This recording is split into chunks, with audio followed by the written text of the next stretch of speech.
Still muted. All right. Good evening, everyone. There you go. For the record, we're convening the January 18th, 2024 City Council meeting, and it is 6:30 p.m. Mayor and Council, when I call your name, please say here or present. Mayor Greg Maxton. Here. Councilmember Emily Stroop. Here. Councilmember Keith Roden. Here. Councilmember Ruben J. Olvera is not here. Councilmember Laura Kerner. Here. Councilmember Scott Parker. Present. And Councilmember Chesley Menchow is not present. With 5 members of council present, a quorum is declared. Thank you, Amanda. Would everybody please stand and join me in the Pledge of Allegiance?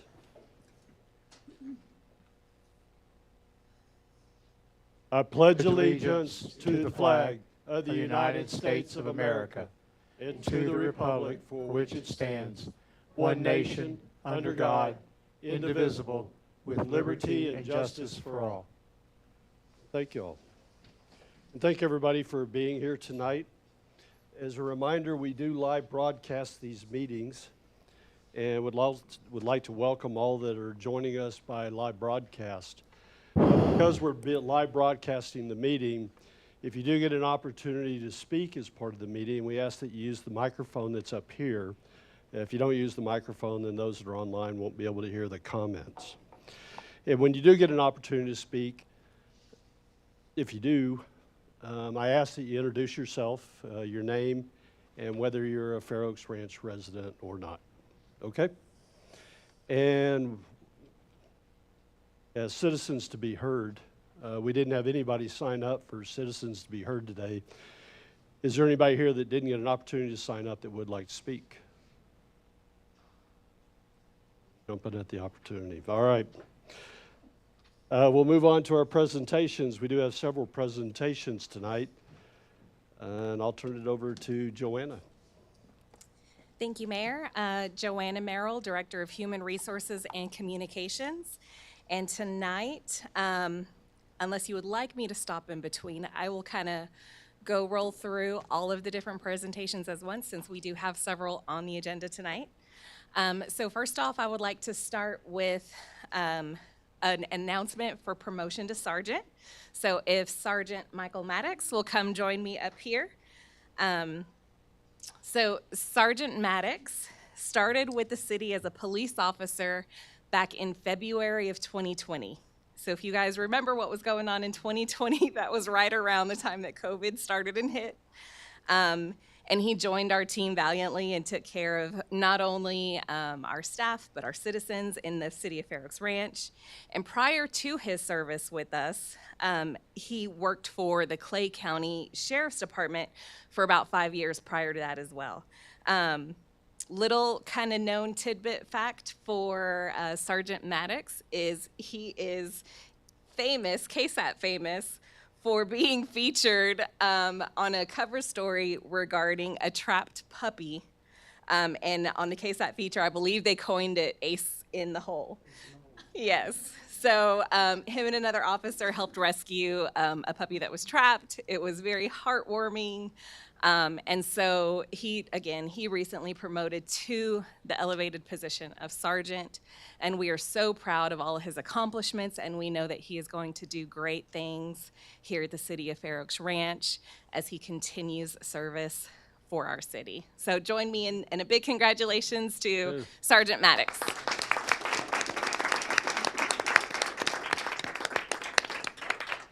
All right, thank you. Next in line, we've got some service awards coming up. And so if Officer Matthew Drexler will come join me up here. Officer Drexler is joining us today to receive his 5-year service award. So Officer Drexler started with the city back in December of 2018. So he was lucky enough to be here before COVID, but still, was working through all that. And prior to his service with the Fair Oaks Ranch PD, he served in the U.S. Marine Corps and was a combat veteran. So thank you so much for your service. During his tenure here at the city, he has been the recipient of a life-saving award, which is a very high honor in his actions as a police officer to perform his duties in the saving of a human life, and he received that award in June of 2022. He also has his intermediate police officer certification license and holds several training instructor designations within the department, including firearms instructor, patrol rifle instructor, taser, baton, and handcuffing instructor. So he is very well educated and certified within his own field.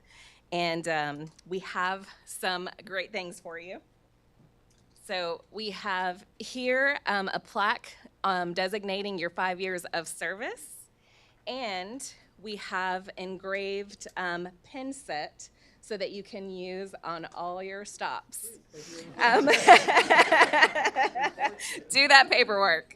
But if everybody will just join me in congratulating Officer Drexler on 5 years of service.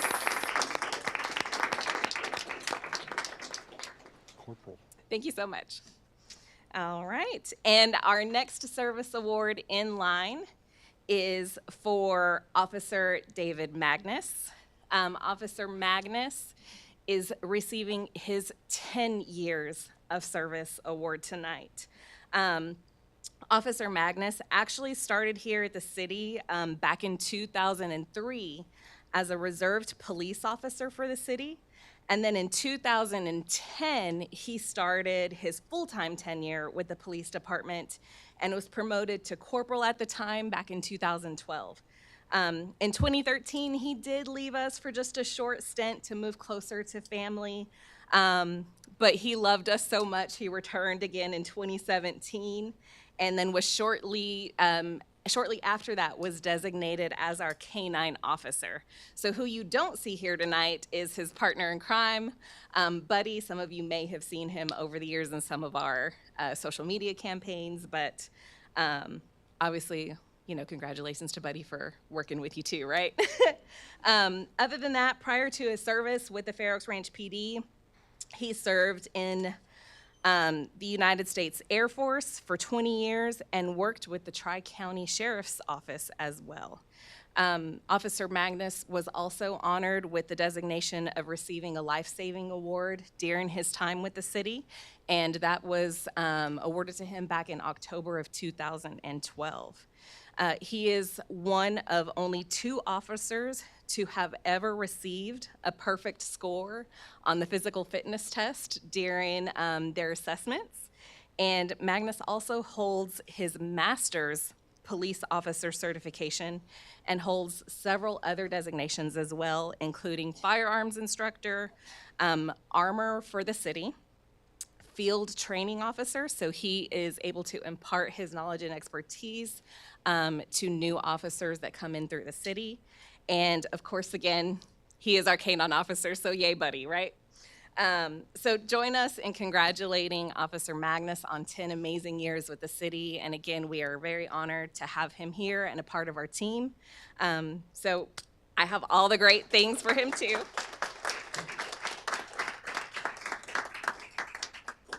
His service plaque, and then at 10 years, we give a little bit different. So this one is designated a clock with 10 years of service engraved with your name and designation as well. So thank you very much.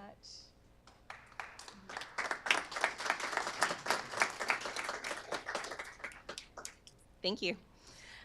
So the next member that is on our list tonight is Ernesto Martinez. We know him lovingly as Ernie.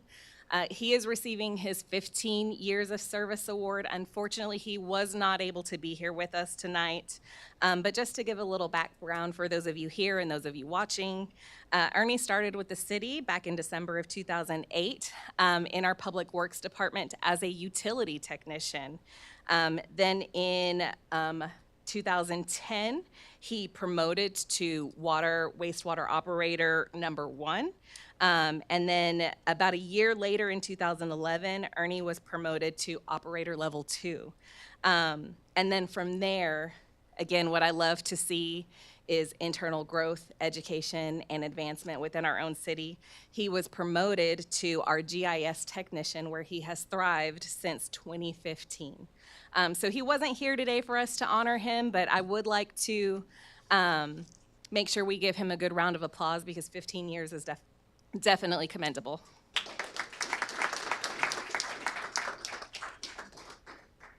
All right, so then next on to our next category, which is announcing some of our most recent new hires. So I'm going to have all three of you kind of come up here together at once, and then I'll kind of go through the list. So Lee, Kimberly, and James, if you guys will come up and stand here next to me. So right here to my immediate left, I have Lee Muniz. He is our newest member to the team. He is our manager of engineering services. Lee started with the city back in November of 2023, but we had some holidays come up, and then obviously this is our first council meeting since the new year started. So we are announcing him as a new hire, but Lee comes to us with his Bachelor of Science in Civil Engineering from UTSA, and prior to working with the city, he worked for the San Antonio River Authority and also for the city of San Antonio. So you guys know how I love to brag when we steal people from other cities. But Lee is coming to us with a field of expertise and knowledge, and we are so excited to have him join our team. I believe he is even presenting a little later today, so you will hear more from him. Next to him here in the middle, we have Miss Kimberly Corbin. She is coming to the city as our newest member of our front administrative team as administrative clerk, and she is going to be located in City Hall, so if you see her, definitely come say hi.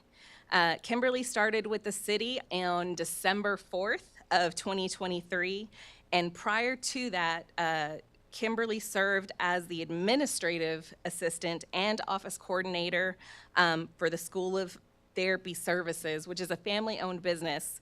And I found out today that she actually has been doing that and helping in some way or another since the age of 15. So she comes to us with 15 years of experience, and we are so excited to have her as a part of our team. And then last but definitely not least, we have Mr. James Garza over here. He is joining our team on our Public Works crew as a maintenance technician. And James officially started here at the city on December 28th of 23. And interestingly, even though that was his official start date with the city, he actually was working with our teams about 90 days before that. He was a contracted employee and then decided he loved working with us so much that he wanted to stay and make it home. So we love to see that, and we love to hear that. And I'm just gonna give a little shout out to the family of Mr. James right here. We have our tiniest, most future member sitting in the audience tonight as a potential future Fair Oaks Ranch resident. So I just thought it was so cute. But thank you for coming to represent your family tonight. And again, we're so excited. James has over 10 years of construction experience, and some of that was specifically carpentry, specializing in that. So that wealth of knowledge and experience is invaluable, and so we are very excited to have him as a part of our team as well. So everybody give a round of applause to our newest Fair Oaks Rangers. All right, thank y'all so much. Yeah, you're good. Did you get your picture? Okay. All right. And then last but not least, if I could have Miss Julie Lovelace join me up here. Julie Lovelace is our most recent internal promotion. She is now our current accounting manager. Julie started with the city as the city's payroll and accounts payroll specialist back in February of 2018. And she was promoted to accountant 1 back in September of 2019. And then most recently in December, around the 18th, she was officially designated as the accounting manager for our finance department. Julie has earned her Certified Government Chief Finance Officer's Certificate earlier this year, I believe August of 2023, which is an amazing accomplishment and highly valuable to the experience for this team. And as you guys know, our finance team is amazing. They really are rock stars, and Julie is a large contributor to that. In February of 2022, Julie earned her second bachelor's degree. This one was in accounting. I believe, you may have to correct me, but I believe her original bachelor's degree was in science, but fill me in. It was a pre-med degree. A pre-med degree. So Julie has so many different amazing background stories in her education and her experience. And it really is an honor to see just how far she's come and developed in her career here at City of Fair Oaks Ranch. And if you have ever had the chance to tour City Hall, you may have seen some original photos that were taken, and those were taken by none other than Miss Julie Lovelace herself. They are pictures of wildlife around the City of Fair Oaks Ranch. And to be honest, we often use her photography skills in some of the items that we push out. So just another feather in her hat, but join us in congratulating Julie on her recent promotion to accounting manager. Picture. All right, and I believe that concludes the list of presentations I have tonight. But thank you very much for your time. Thank you, Joanna. It's always a good evening when we get to recognize new hires, new individuals to the team here, promotions, and within our ranks. And so thank you for all that you put together for this evening. With that, we'll move on to the consent agenda tonight. We have 5 items on the consent agenda. First is the approval of the December 21st, 2023 regular City Council meeting minutes. Second, approval of the second reading of an ordinance amending the City of Fair Oaks Ranch Unified Development Code related to the statutory and regulatory changes. Third is the approval of a resolution allocating portions of the fiscal year 2022-23 general fund balance and carryover encumbrances and continuing appropriations. Fourth is approval of a resolution authorizing the execution of a purchase order with Briggs Equipment for a trailer-mounted boom lift, expenditure of the required funds, and execution of all applicable documents by the city manager. And last is approval of a resolution authorizing the execution of a purchase order with Sealmaster Houston for fog seal equipment, expenditure of the required funds, and execution of all applicable documents by the city manager. Is there any council member that would like to remove a consent item to consideration? Yes, sir. I'd like to see 13. Okay.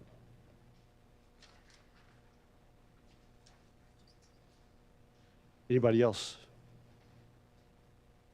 Then on the consent agenda now, we have the 3 items.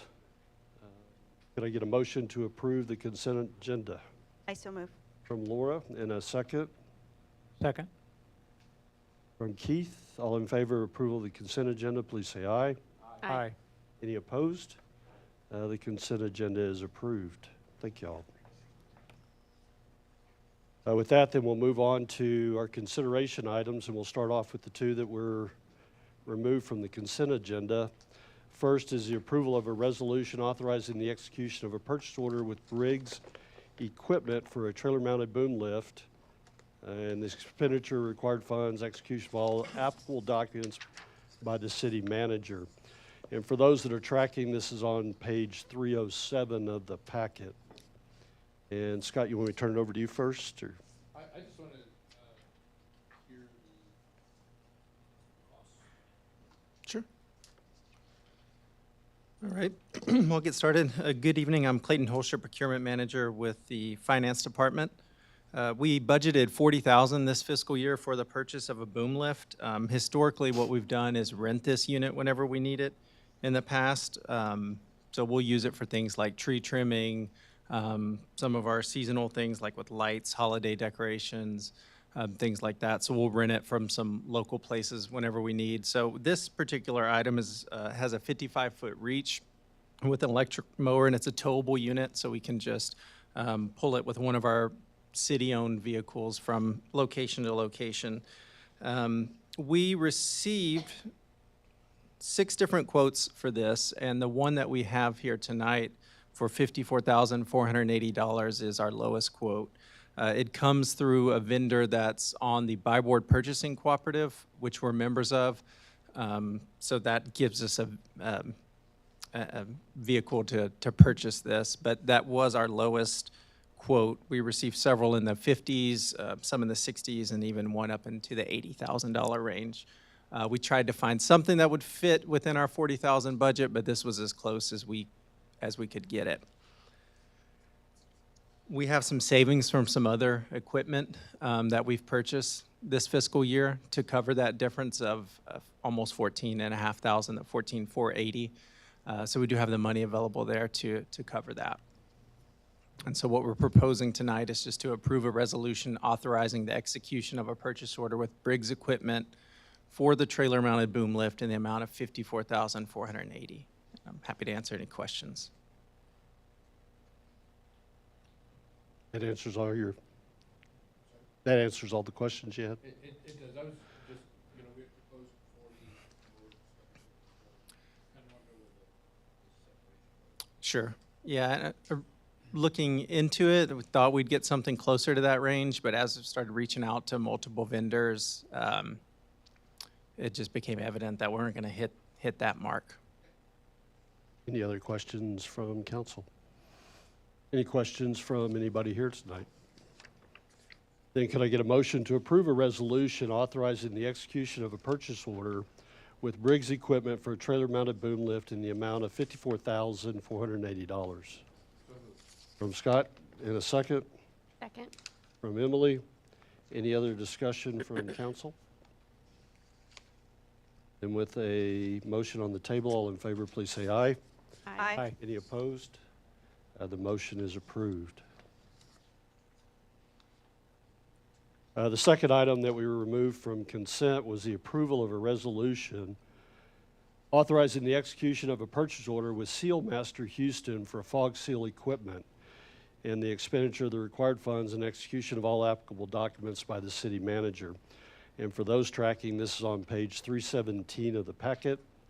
And Scott, you want me to turn this, same questions? Sure. So this year, we budgeted $100,000 for the purchase of fog seal equipment. Fog seal is one of the treatments that we include in our annual street maintenance program, and so it's just a single application of asphalt to an existing surface. So historically, what we've done is just contract this out with the contractor. We've bid it out and done it that way, so this would actually be our first year of actually purchasing the equipment and insourcing that program. So it would kind of start a new way of going about doing this for the city, and we anticipate that we'll save money annually by having this in-house. The Sealmaster product is one of the known industry products that gets used, and I believe it's actually the product, if I'm not mistaken, that's used by our contractors whenever they've been performing this work. So the Public Works Department looked into different equipment, viewed it, demoed it, and we came across this equipment with Sealmaster. They're part of the HGAC purchasing cooperative that we're members of, so that gives us an opportunity to purchase that. So that's kind of how we came across the particular equipment that we need, basically the equipment that the contractors have used in the past. And what we're recommending is just approving the resolution authorizing the execution of a purchase order with Sealmaster Houston for fog seal equipment in the amount of $103,714.54. Okay, anybody else? Any questions from anyone here tonight? Jamie, would you mind?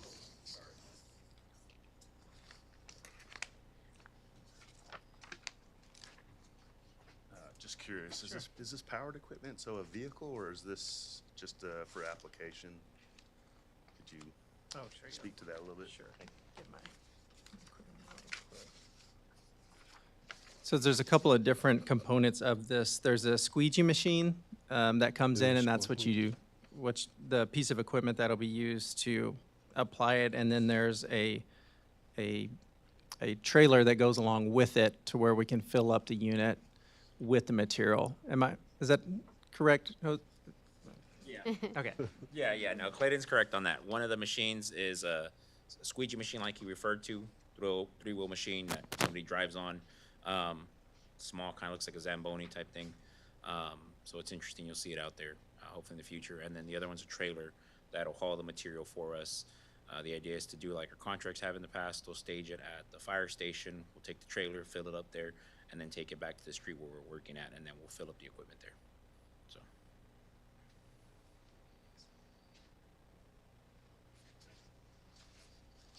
Anybody else? Any other questions? I think I get a motion to approve a resolution authorizing the execution of a purchase order with Sealmaster Houston for Fox Hill equipment in the amount of $103,714.54. So moved. From Keith, and a second I second. from Laura. Any other discussion from council?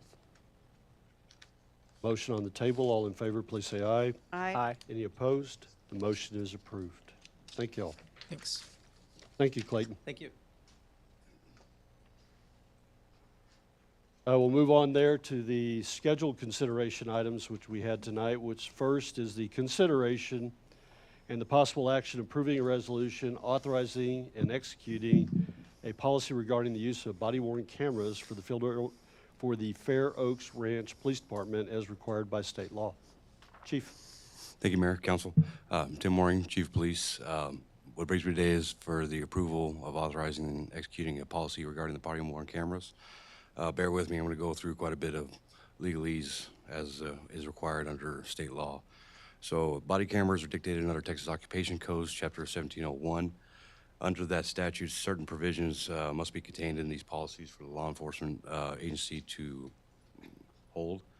Certain guidelines regarding activation and deactivation of the body-worn camera by the officers, provisions regarding data retention, provisions regarding the collection of video and audio as it relates to evidence, guidelines for public access through open records, and supervisor and internal review are just some of the bullet points that are required under the law.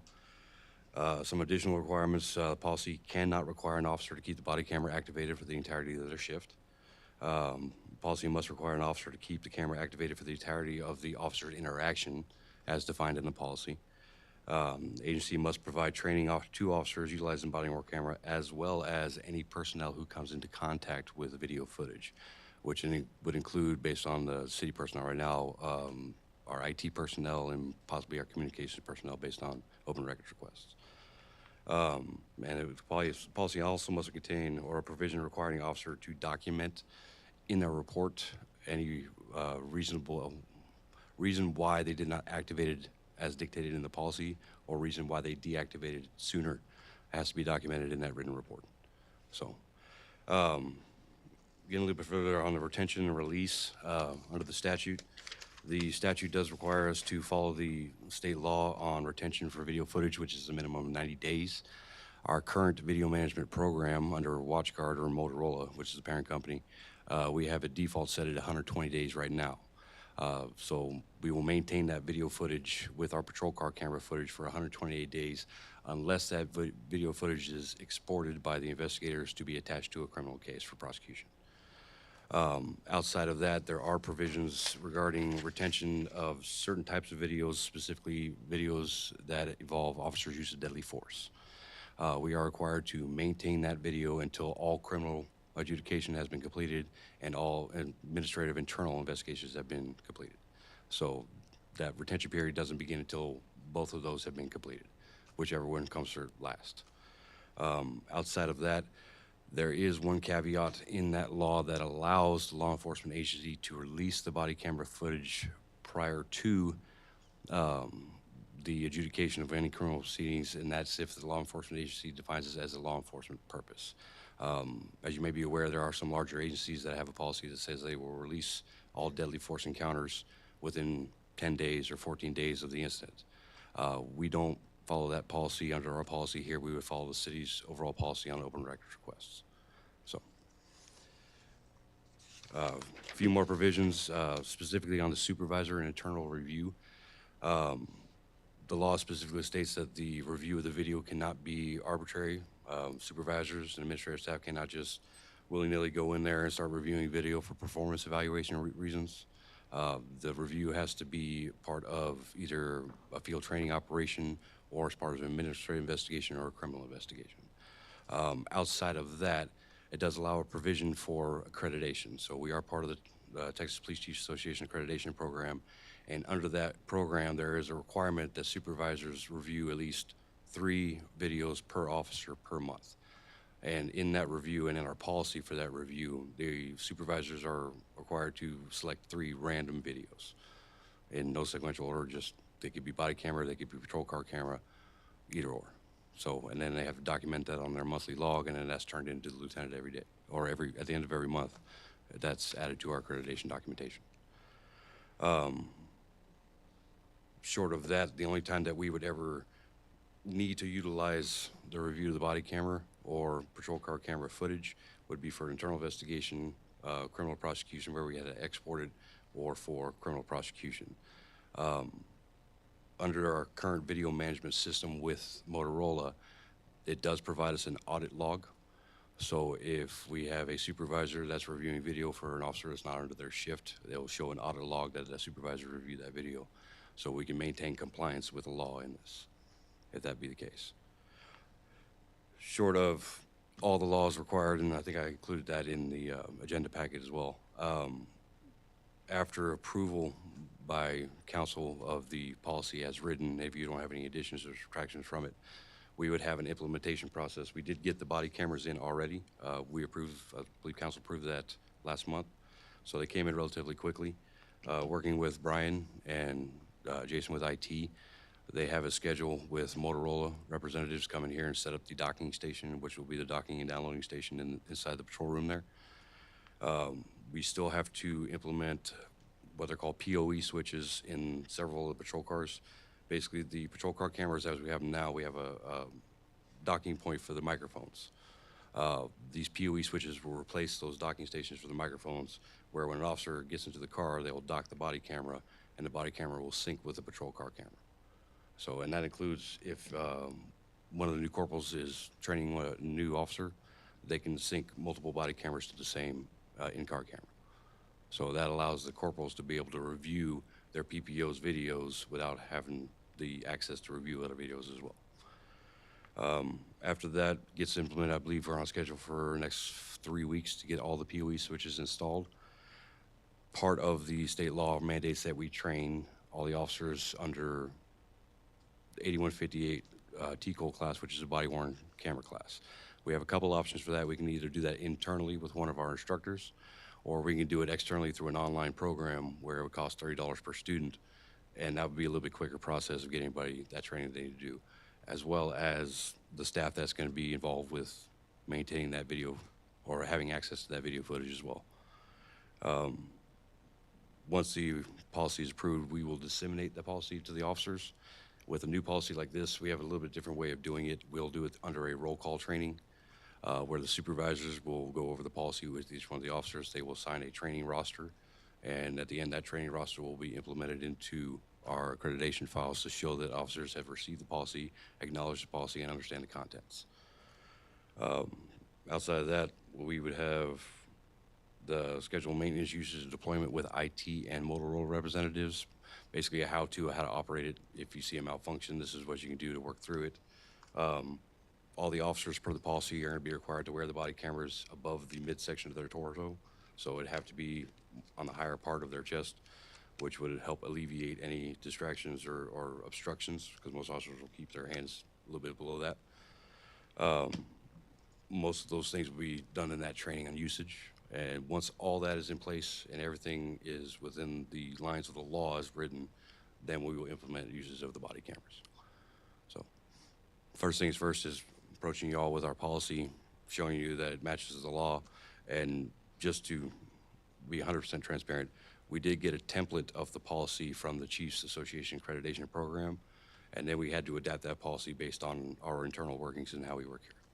So, man, I think we verified it several times over with the state statutes and the policy to make sure that we were meeting all the criteria that we need to do. Go ahead. Just one question, clarification. So state law doesn't require police departments to have body cameras. No, ma'am. However, if we do, you have to have a policy that's compliant to these Yes, rules. ma'am. So they're very clear. They didn't, I think that's been a part of the legislative session, several past legislative sessions. They were trying to get that mandated. They still haven't done it. But if you do implement body cameras, you have these guidelines that you have to follow.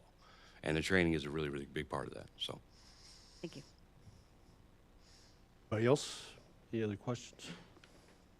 Questions from anyone here tonight? Chief, very thorough point. Thank you.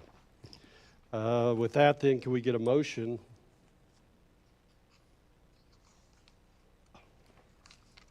To approve a resolution authorizing and executing a policy regarding use of body-worn cameras for the Fair Oaks Ranch Police Department. So moved. From Scott, and a second I second. Go ahead. from Laura. Any other discussion from council? With the motion on the table, all in favor, please say aye. Aye. Any opposed? The motion is approved. Thank you again, Chief. Thank you, Council.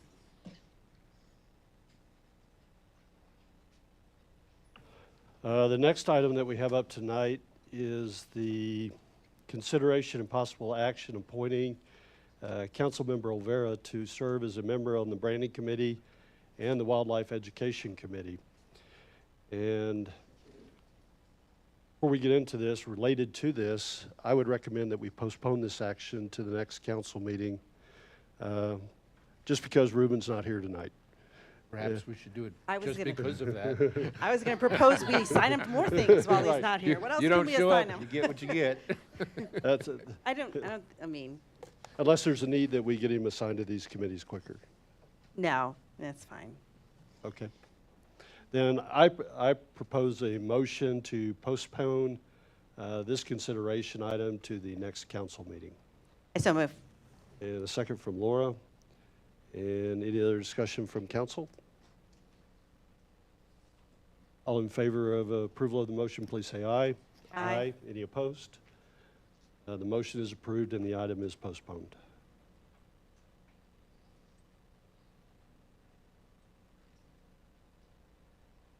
And with that, we'll move on to our workshop item tonight, which is the Bond Advisory Committee report and recommendations.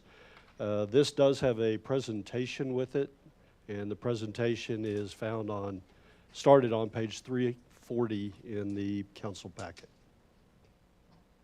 And I'll turn it over to Seth. Good afternoon and Happy New Year, Council. My name's Seth Mitchell, 30-plus year resident of the city of Fair Oaks Ranch, and coming to you as the Bond Advisory Committee Chair. Before I get started with the presentation, which I've been advised should be short, let me introduce to you those who are in attendance from our committee. Gentlemen, if you just raise your hands, we have over here Marcus Garcia, who is our vice chair. We have Jamin Kasarian, who's a very instrumental newbie. He's freshman. He gets freshman of the year for sure. Paul Mabin, who's also the CIAAC chair. And hiding behind here is Mr. John Guidry, a very valuable member of our committee. Thank you all for your service and for your participation. I also want to quickly thank all the city staff that's been of immense help, starting with Amanda Valdez. She, according to her seal, is a certified Texas registered municipal clerk. She's also deputy city secretary and very handy with a Word, which was immense help to me.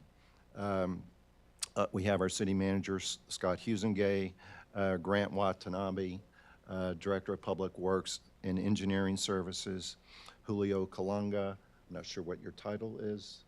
Julia, just Julia. Lee New guy. Nunez, our newest member, and Summer Fleming, Director of Finance. Please don't hold it against me that I said your name last, because the money person is the key person in this whole project. We also had a lot of help from Andrew Friedman, who's the Senior Managing Director of Samco Capital. And depending on what happens subsequent to this item in future meetings, you're likely to be introduced to your bond counsel, I would think. I also want to thank Emily Stroop, who's the council liaison to this committee. She's very good at giving the perspective of council to us. She was also very good in helping us navigate to come up with solutions when sometimes solutions were difficult to reach. So very much thank her for that, as well as the attendance to all our meetings of Mayor Maxton. It means a lot to have the mayor of the city sitting and listening. It keeps us focused. So, what is this item about? I hope to achieve 4 things, starting with a reminding of the council what you asked us to do, our task, the process that we use to go through those tasks, go through the findings and recommendations of the committee, capture and address to the extent we can tonight questions that might arise from either the presentation or the report. And at the end, I would like some genuine critique of how to make this better, because this is only part of the process. We still have work to do. So I'd like to know if the product we've produced met your expectations. If it didn't, what specifically do we need to do in the future to meet them? Because that's what we're all about. So again, I hope to do this as quickly as possible. You might have found the report itself as being too long, so you didn't read it. So I'm trying to strike a balance to make this presentation too long you didn't listen to it. So we'll see how we go. So let's start with the task. In the first meeting in October 5th, council decided that they would turn the CIAC into the Bond Advisory Committee.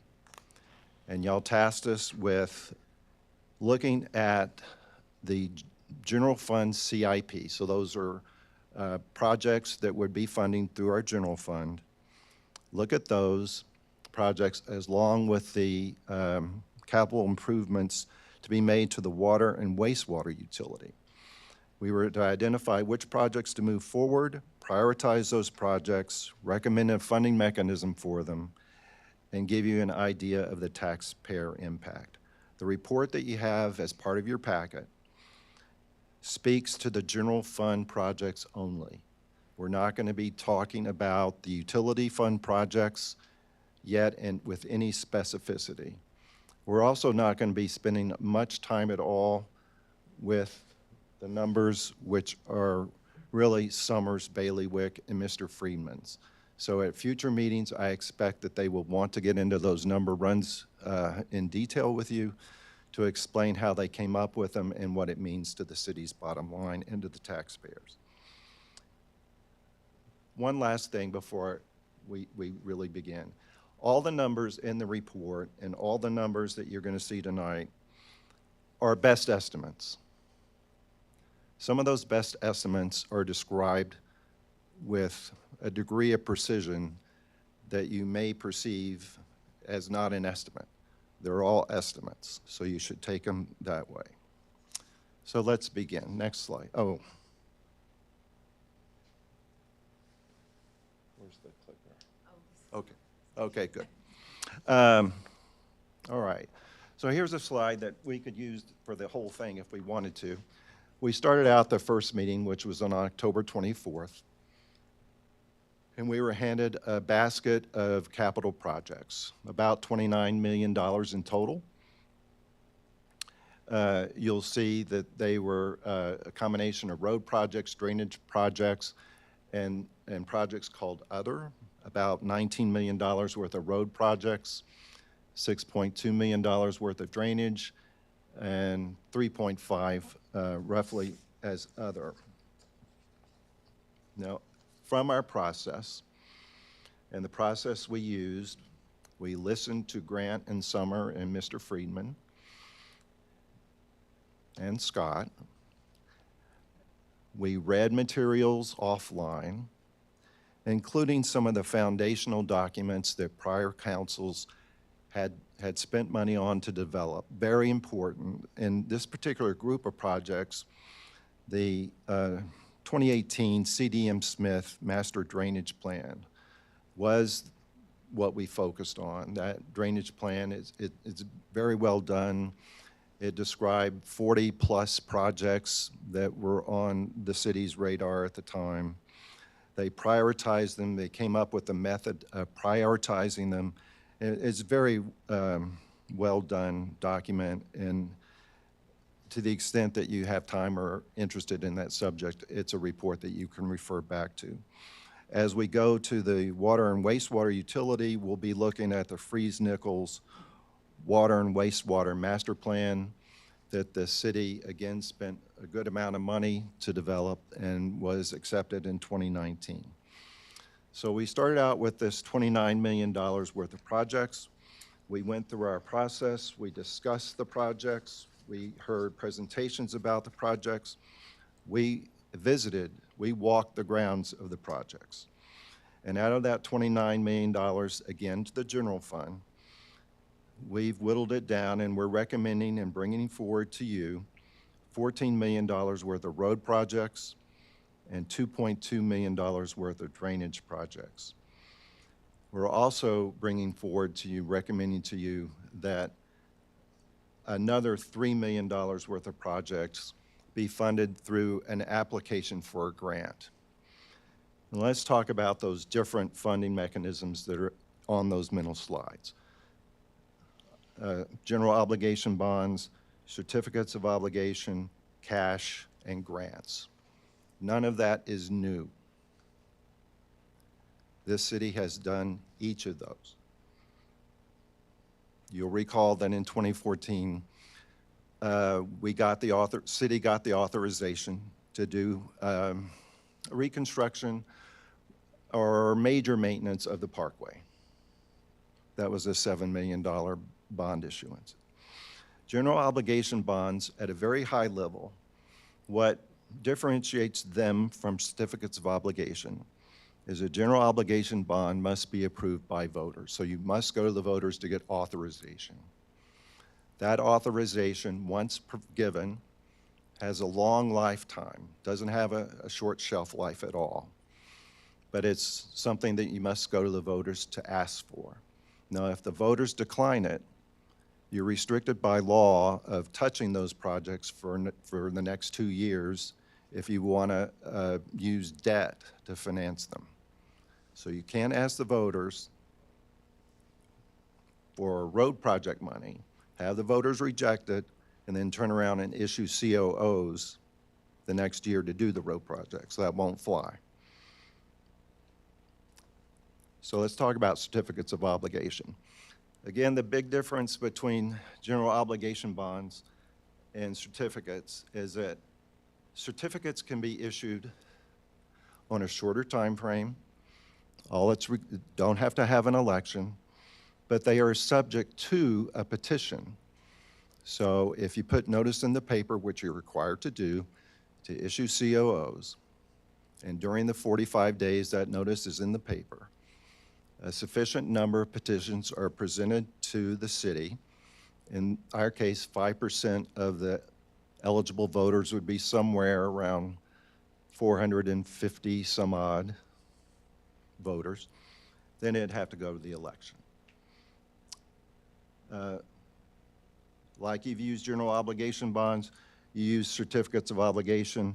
In our particular city, we've always used certificates for utility-related things. Starting in 1997, the city issued certificates of obligation when the city decided to buy the utility system itself from the original developers of town. Glenpool, I think was the name of it. So not new. Cash. Everyone knows what cash is. And this city has used even longer history of using cash.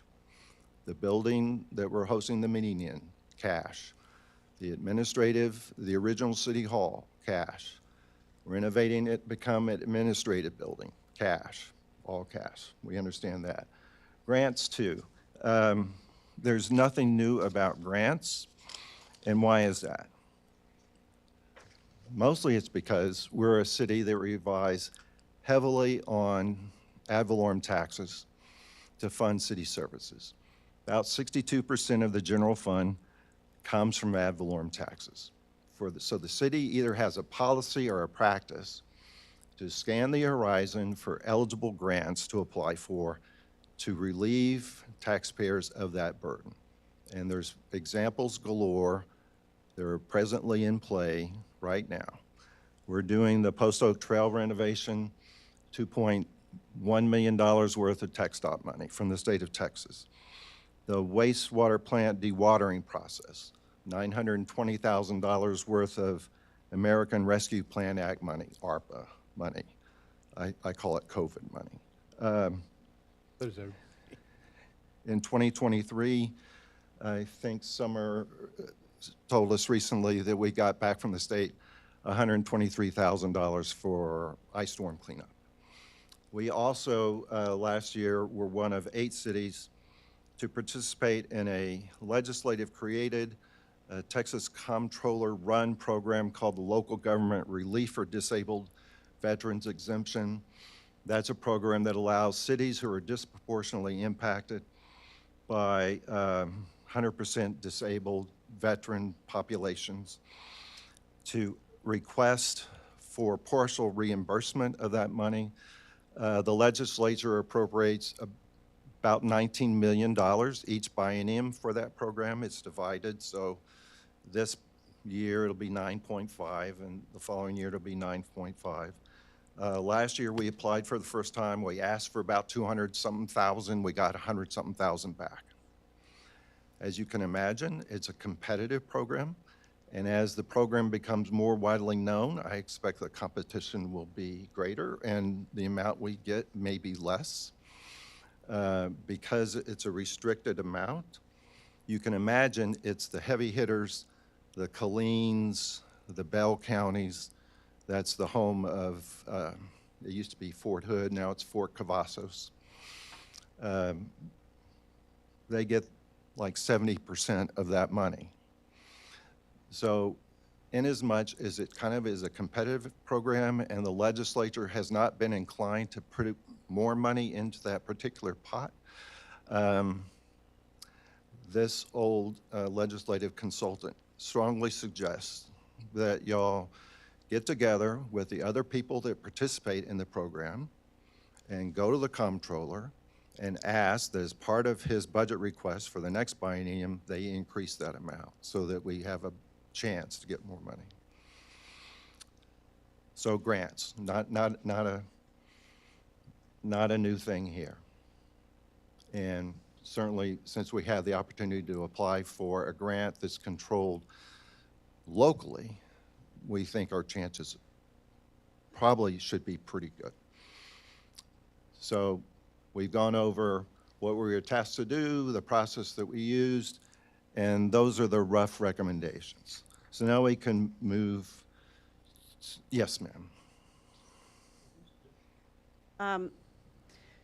So from my understanding, the reason why we created this was council was looking at $29 million of projects that we've had on our list, our CIP, that we spent a good amount of time prioritizing the long list of projects we had, putting them on a CIP. And really no good way to fund it. So we created a committee to kind of give us recommendations on how to fund over the years these projects, since our general fund would not just cover it, or it would take us a very, very long time if we were to do that. And so I appreciate you guys breaking them out into the different options of potential funding. Again, just to clarify, just because you're proposing using one of these funding mechanisms doesn't mean we have to do the project, but if we did, we would potentially use that type of funding mechanism. Is that correct? The thing that you should be thinking right now is that everything I'm saying Is a recommendation. is a yes. recommendation. Yes. Okay, the reason I ask that is you've declined to recommend on about $10 million, or a little $12 million worth of work. So for me as a council member, those projects were something we prioritized and put on our project plan. We still don't have a recommendation from you on what to do with that. So I don't know if we envisioned you declining recommending some projects. And is declining to put it on a general obligation bond essentially saying you're recommending cash if we do it? I wouldn't say that, no. And we'll get into the reasons why we decided to decline some of the projects. Again, it's a recommendation. Right, and I think I don't know if we were asking on whether you wanted us to do the projects or not. I think we were asking of, if we were to fund it, how would you recommend funding it? And right now, I see about $12 million of projects that I have no idea how to fund if we were to go forward with. Okay, so I'll listen, I'll see where you came up with. Can I chime in for a little Yeah. piece of this? Sure. So just to give an example, and we'll go through this through the presentation, but for an example would be like the Ammon Road. I think for that example, it was, we can't really recommend something right now because we don't know what's going to happen with that project, because it's kind of on the back burner to see what's going to happen with Ammon Road. So part of it was included in this, but a large portion of it wasn't. So, and that was a big chunk of money on the roadway stuff. So it's not necessarily, it wasn't ignored. So you'll see that in some of the other projects that was considered. And we'll I get to think that my in the very comment next still, slide. I think my comment still stands. I did read the entire report, by the way, so I understand why you declined on some of them. I would have preferred a recommendation of funding. It doesn't mean you want the project to happen personally. It's on our list, right? At some point, the council decided to put it on our list, so we wanted somebody to give us a recommendation for funding.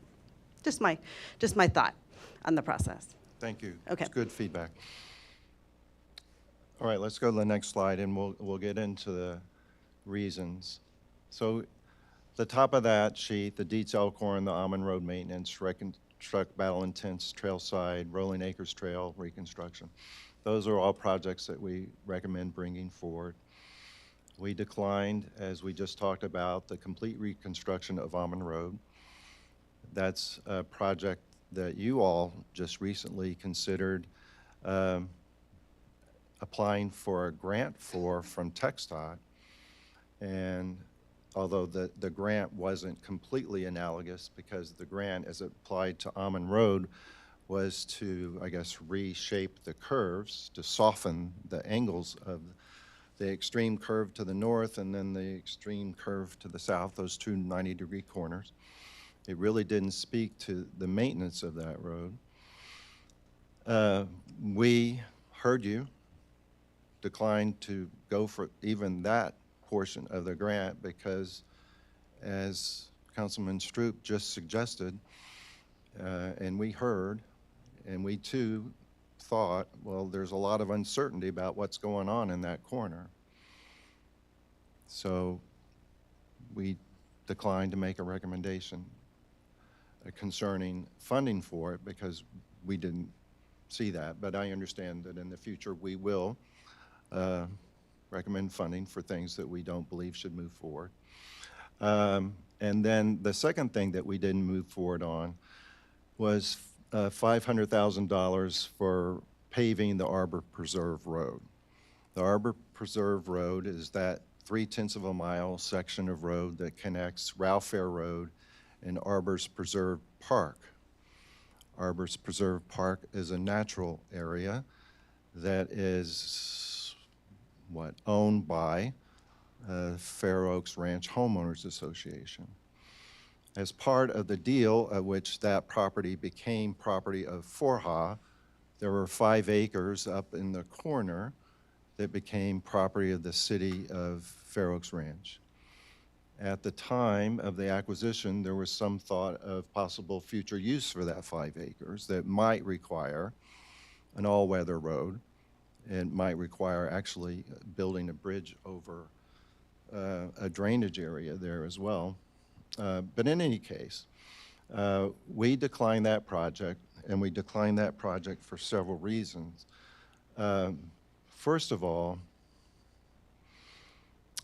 the easement agreement by which that road became allowed use for the city has a maintenance provision in it. And the entire agreement is in the report. And you can see there's language in the provision in the easement agreement that talks about maintenance. It doesn't establish a standard for that maintenance, and it also gives the city, the way it's written, complete discretion as to how and when they maintain that road. So fundamentally, we didn't see that it was a requirement. Again, it's a road that goes to a nature preserve. Admittedly, there are times in which that road probably is muddy. But again, we toured that road. We toured it in a vehicle that you typically would ride from Terminal A to long-term parking in at the airport, not an off-road vehicle, and it was perfectly fine. Julio said that from time to time he has to take I guess a blade out there and knock down the ruts. So we thought that that was perfectly acceptable. So we declined those 2 projects, and we didn't prioritize them because honestly, we don't believe that they should be as part of the CIP of the city. Yes, ma'am. And so you're recommending that the road projects that you do want to go forward go through a general obligation bond process? Yes. And when we do that, I'm asking because I might know the answer already, but is it project specific or is it subject specific? So It's if a you, subject right, so specific. if we decide to go with different road projects, we can do that, but we would go out with the intention of doing these. If for some reason some of these come under significantly, and we still went out for, say, $14 million of general obligation bonds, we could technically fund other road projects under that bond, as long as it fits the scope of whatever that bond was put for. As you did with the $7 million that you issued for the Parkway. There were funds left over that you used 1 year, I think, as part of your resurfacing effort, if I remember correctly. Okay. Because it was an analogous project. And this might not be a question for you, Seth, so this might be for staff. Where did the paving of the Arbors Preserve Road project come from? Because I don't remember that being on our CIP. It might be. I mean, I can't remember every project on the CIP, but I don't remember that being on our CIP.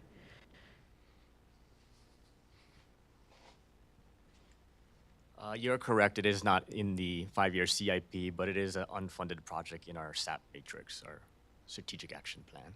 Okay. And as we go through this, if you could highlight which projects were actually in our CIP and which ones were on a unfunded list somewhere. Okay. And so in this case, I understand how you would decline recommending for that. All the remaining projects are on your CIP. The Reconstruct Ballon-Tents at Trailside, I believe, is not on the CIP. It was a new project that was identified in the past 12 months, I guess. It's a very small project. But one thing I want you to notice about these projects, because again, and later we'll talk about our recommendation to fund these using a general obligation bond, is the scale of these projects, the dollar amount that we're talking about here. Those are high numbers there. So if there are no other questions about that, oh, let's talk about that $2 million worth of Almond Road maintenance. So again, there's an example of a very precise number. I urge you to look at that number as a plug number. How did we get to that number? We got to that number when we talked about not going forward with the complete reconstruction of Almond Road. We recognized that that portion of Almond Road up there to the extreme north has some of the worst pavement conditions in the city. And staff brought a concern to us that we needed to provide some amount of funds to them to keep that street alive. We're doing like maintenance triage on it to keep it going. But again, that number is a plug number, and I would suggest to you that it wouldn't be out of line to ask Grant in the time period that we have between now and you need to make a final decision to make his best shot at making that number more concrete. Because again, that $2 million may be in the neighborhood of being the correct number. It may be less, it may be more. But Grant can size up that number in a better way than we have presented here. Yes, ma'am. I sum up the recommendation, because really you're a bond advisory committee, and when you don't put it in your bond recommendation, you're essentially saying fund it some other way, whether it be a COO or a grant, right? So you're basically recommending we go out for a $14 million road bond. Yes. And you're basing that $14 million request off of these estimated projects. However, we could use it for any road project, whichever one comes up at any time. And you're basing that off of, you didn't want to make, it could have been more if you included the entire cost of the reconstruction of Almond Road, whether or not council wanted to move forward with it or not. So instead of going forward for a $20 million bond, you're going forward with a $14 million bond. If at some point council wants to do the complete reconstruction of Almond Road and all those other projects, we wouldn't have enough money in our bond money. We would have to find another way to fund it. Is that what you're saying? I know, that's not what I'm saying. Okay. Because you can go to the voters anytime you want. So we'd have to go for another bond later on. If you ask the voters to authorize an amount that didn't cover another project, then yes. Okay. But again, these are large-scale, real capital projects that last a long time. Once you reconstruct, we do the work on Dietz Elkhorn East. That should last. Our streets in general we have 60 miles of road in this town. 50% of them are 40 or more years old. So that implies that once built, they tend to last a while. Now, there's a lot of difference between Fair Oaks Ranch 40 years ago in terms of traffic load than there is now. So, yes, ma'am. But I do believe we've moved away from doing road bonds for maintenance. We had a road bond for maintenance, and we did that for, what, $14 million years ago. And then we decided we'd rather create a maintenance program that we fund out of our general fund every single year, so we don't have to go for bonds for a gigantic maintenance. And this would make more sense for reconstruction. So that's what I'm just I'm trying to get an idea of, besides the Almond Road maintenance, all the other ones are big reconstruction projects. And you remember that there's a small increment of the sales tax That is used for road, yeah. that needs to be reauthorized this year. I get it, yeah. Yeah. So, Okay. yes, there is a dedicated road maintenance fund that's funded through the sales tax. Okay, I mean, I appreciate you answering my questions. Yes, Seth, and kind of expanding on what we were talking about, the question Laura had earlier. So as we look at this and we get the bonds, it's $14 million, and we do the Dietz Elkhorn Road reconstruction project, and that takes $5 million of it. And then as a council, we decide, no, we want to do the Ammon Road reconstruction and say it was $9 million. Then we could do that, and then whatever was left over, we could apply to the remaining projects that are up there. It just becomes a council decision after the bond is approved. All this is council decision. Yep. Everything. Everything. Now, something else to remember about these road projects. They're all sized up and the costs are estimated based on you adding improved shoulders. That's part of the cost estimate. I know that you're going to have a future discussion about that, but one of the things that we learned as part of our work was the cost of adding shoulders where no shoulders exist adds 20 to 50% of the overall cost of the project. So that's just something to keep in mind, and something we'll discuss in a little bit later. Yes, sir. Hey, Seth, on these recommendations, how many of those were not on our CIP? Do you know off the top of your head? Just battle intense. Just and the paving at Arbors Preserve. the Arbors. The reason they're on here is because I thought they're all road projects. Let's put all the road projects together. And once we went down the path of recommending that you issue general obligation bonds to fund them, then all road projects fall under that recommendation.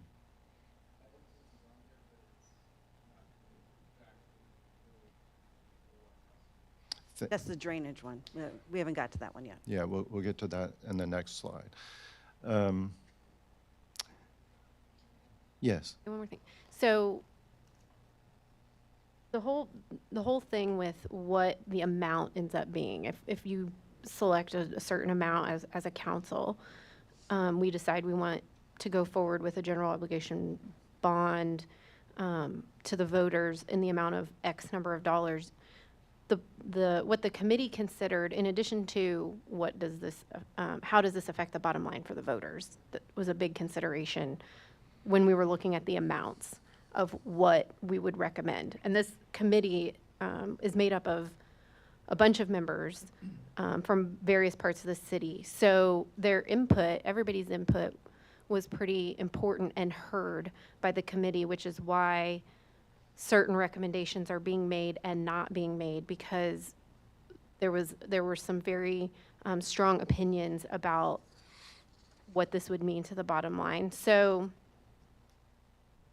with that in mind, if we did have 15 million and we did the deets and then decided, you know what, we want to do Ammon Road or whatever, we can do that.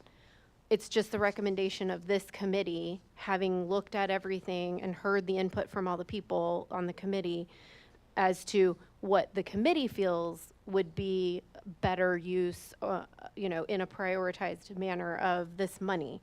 We can still decide to do completely different things. So everything coming out of this committee is just a recommendation for what they, as collectively as a committee, felt was important and a best use of the taxpayer money. So to shorten what you said, they feel comfortable recommending a $14 million bond for road projects for multiple reasons, mainly looking at the bottom line and how that's going to affect the taxpayers. So even if they liked every single project on our $20 million list, they potentially wouldn't have recommended $20 million of bonds? Correct. Okay. Absolutely. So is that correct, Seth? If you had liked all $20 million of the projects that we like, would you have recommended a $20 million bond?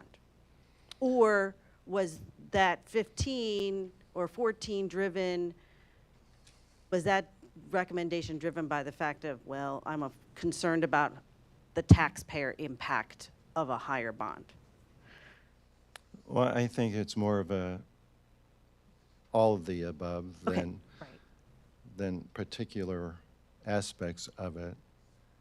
And again, the word like connotes that, well, we like it and we don't like it. That's very subjective.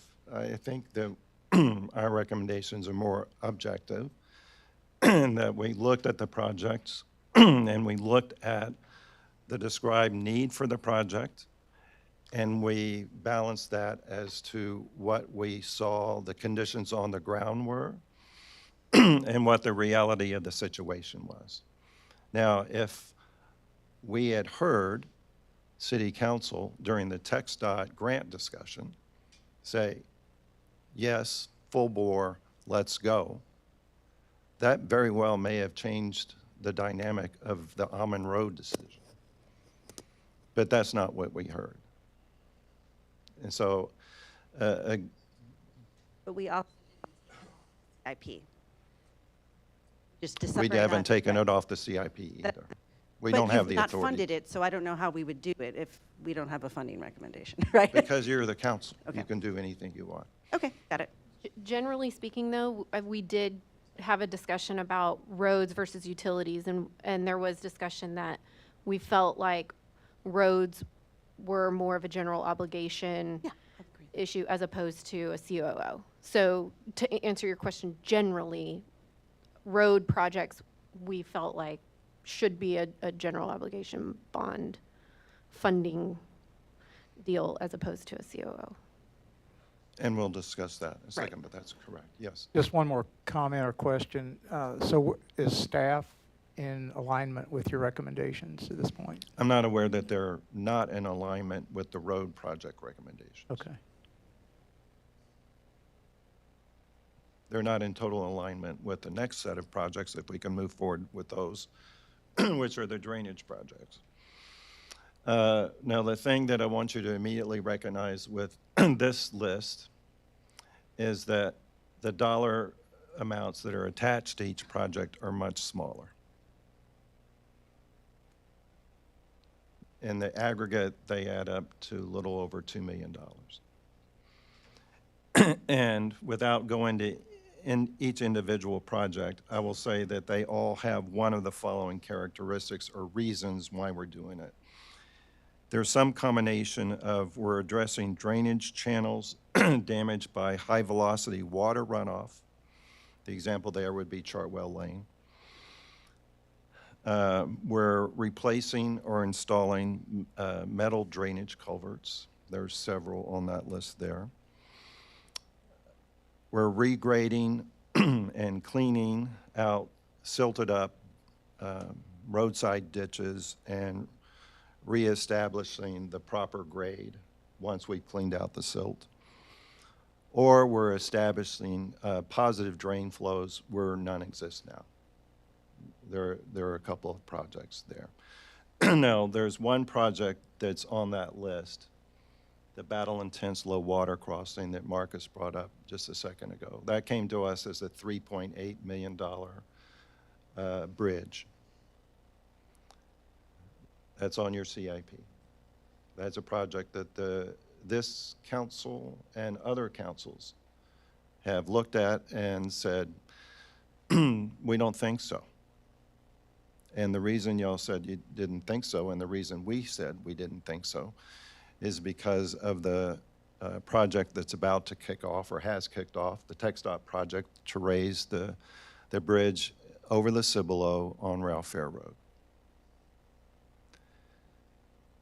That project is to kick off, I guess they've done the utility relocation or engaged in that, and I guess they'll actually start in April with the actual work. So all those projects have those characteristics, except that, so we're left with you see the acronym HALT, that's High Water Alert Life-Saving Technology. So when we said, we declined again to move forward with a $3.8 million bridge where we've heard prior councils say they didn't think that that was something they would move forward with. We instead substituted $200,000 to install a halt system there. Now, part of the reason we came up with that is because we knew that council had this year advanced monies necessary to put up a halt system along Rolling Acres Trail. I think y'all are familiar with that, how that system works. It's an electronic system. It uses a device in the stream bed that recognizes stream flow, and at certain velocities or levels, it triggers an alarm that's either a combination of, depending on what kind of system that you get, there are a variety of them. Some of them have flashers. Some of them have flashers and gates.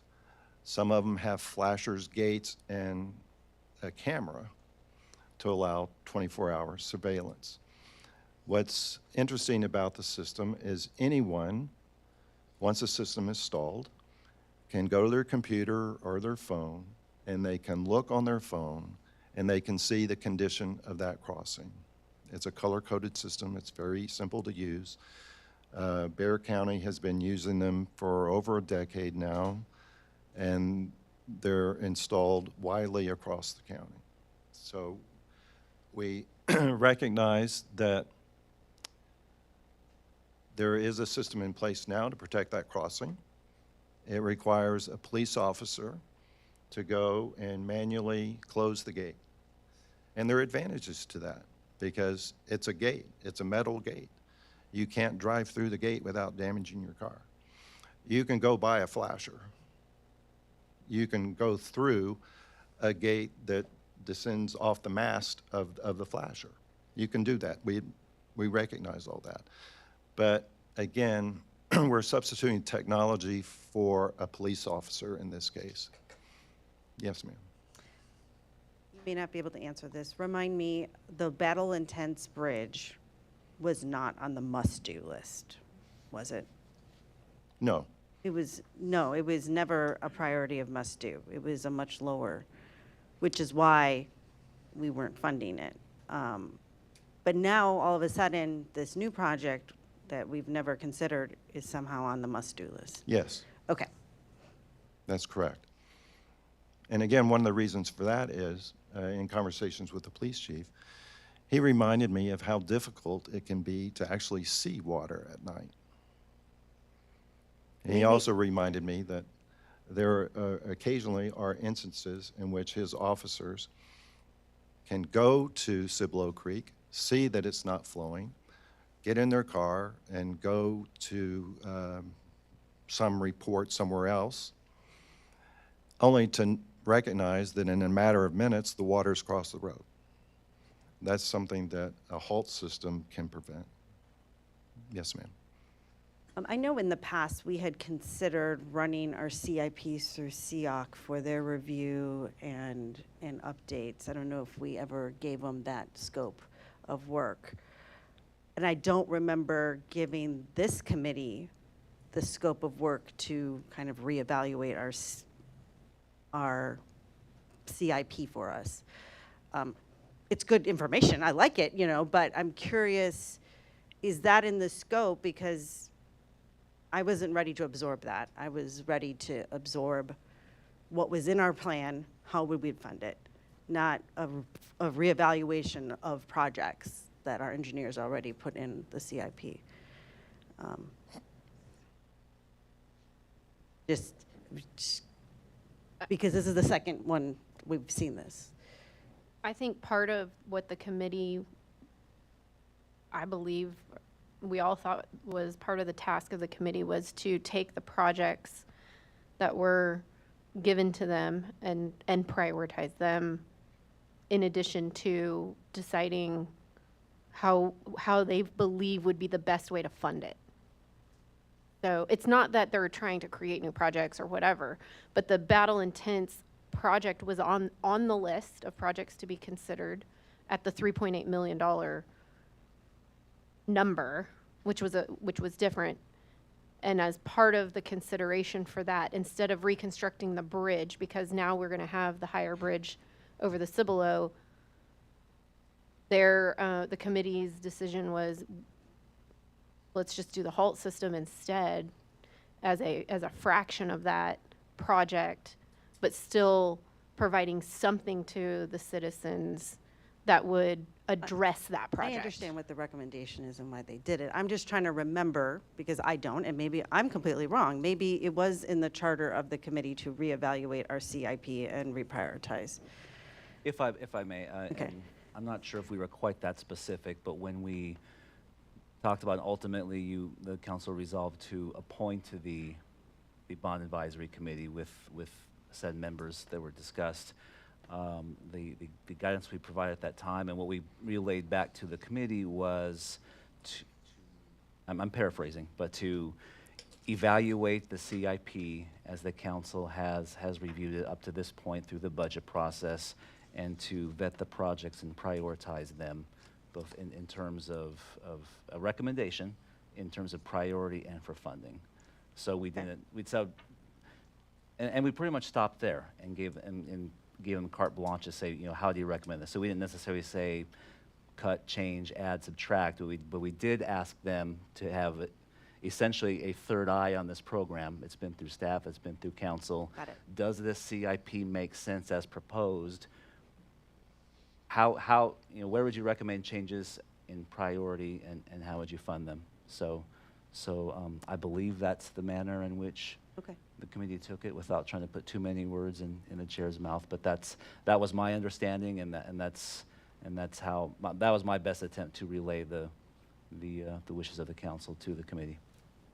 Appreciate that background, because I don't think I got that at the very beginning when you were describing why the committee was formed and reminding us. But so along with these funding recommendations, is the bond committee also proposing we reevaluate our CIP and reprioritize with these must-do, should-dos, and remove things from our CIP that you did not give funding for?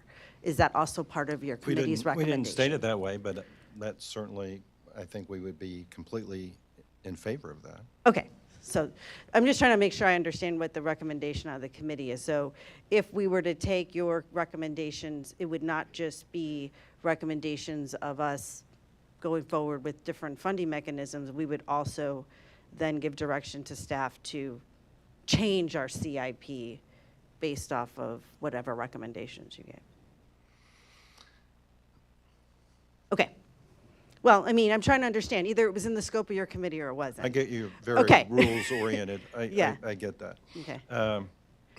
So you're not going to like this. Okay. Look at the projects that we declined when it came to drainage. Specifically, let's talk about that 8622 Delta Dawn project, since you want to be advised as what we think about things.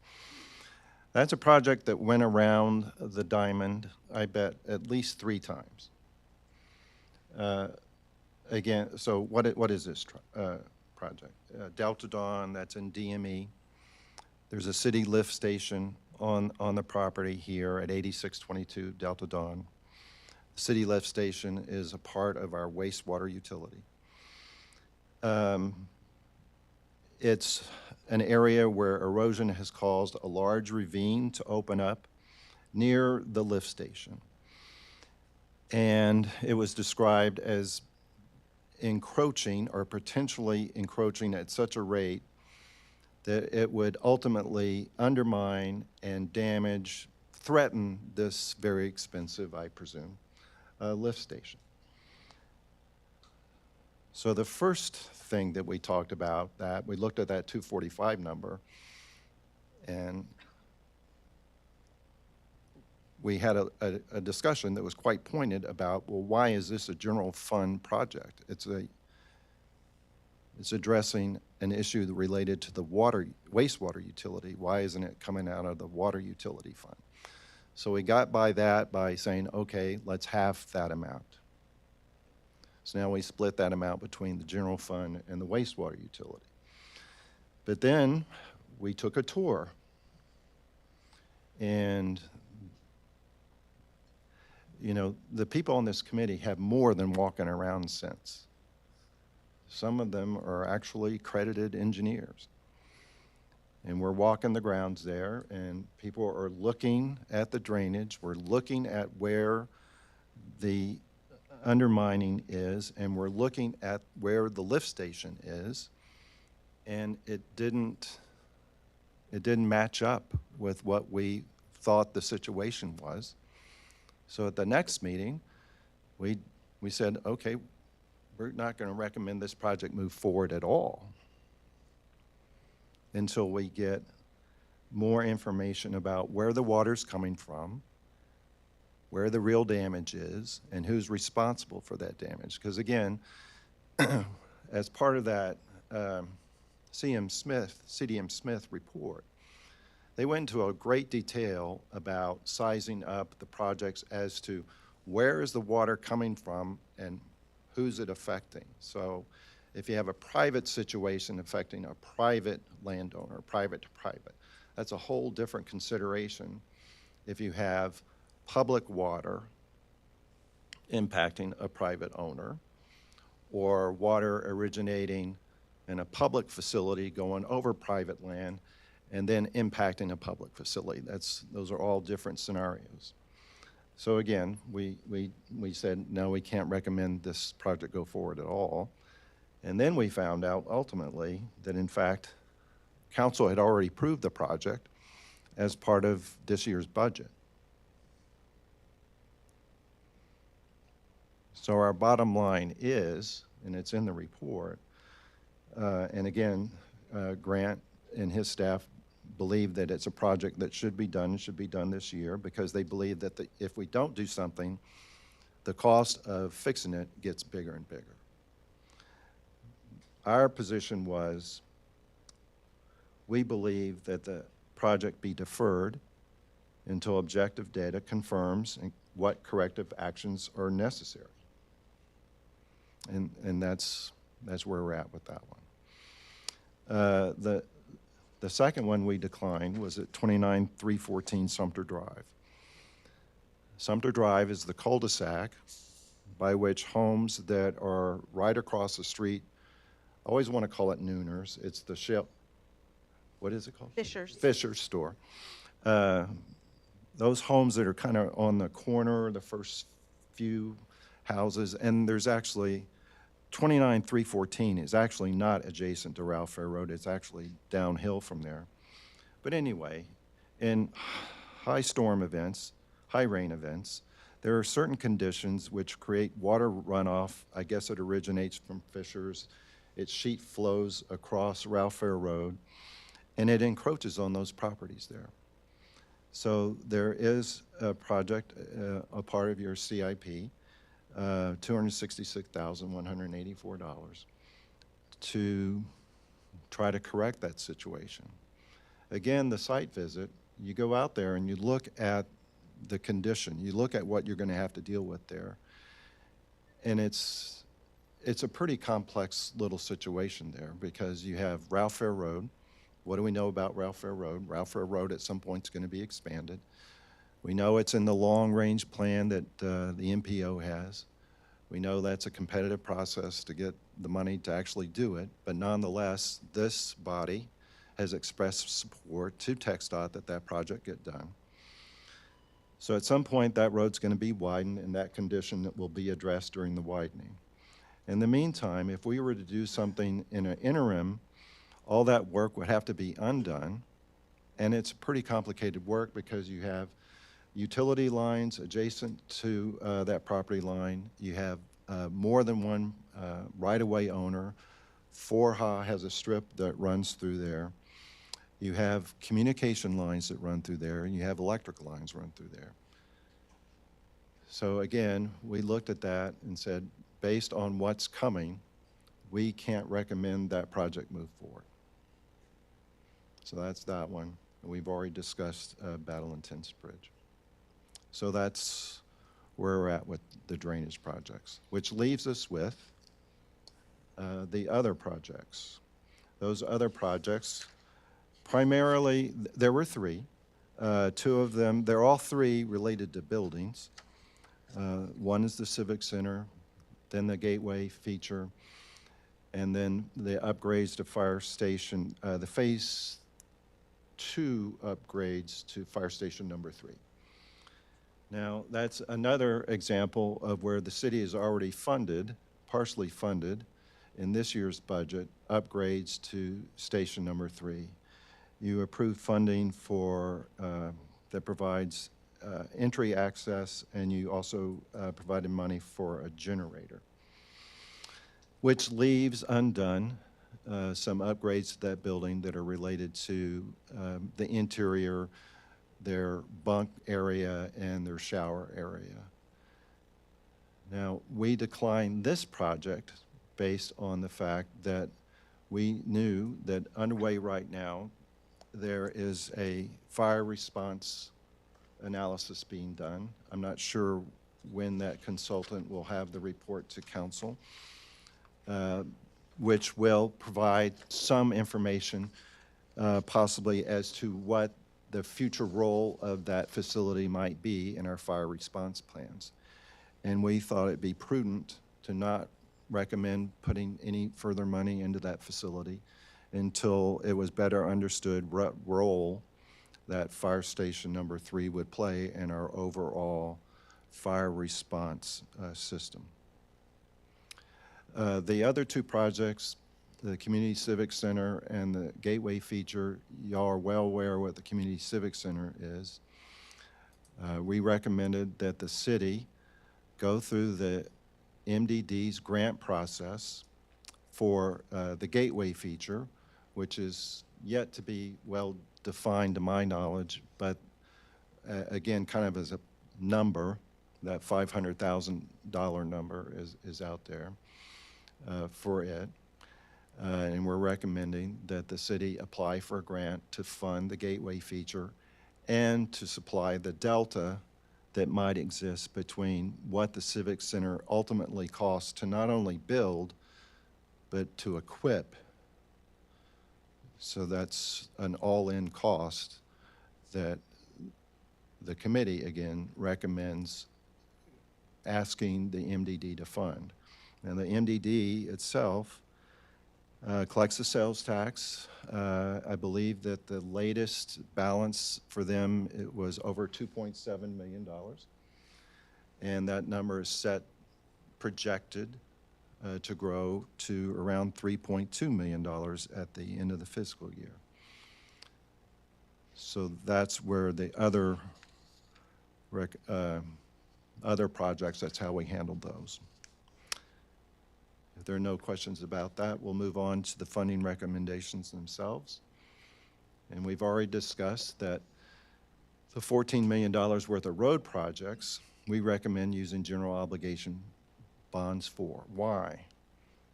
Well, because that's what we've done historically in this community. We've historically gone to the voters to ask their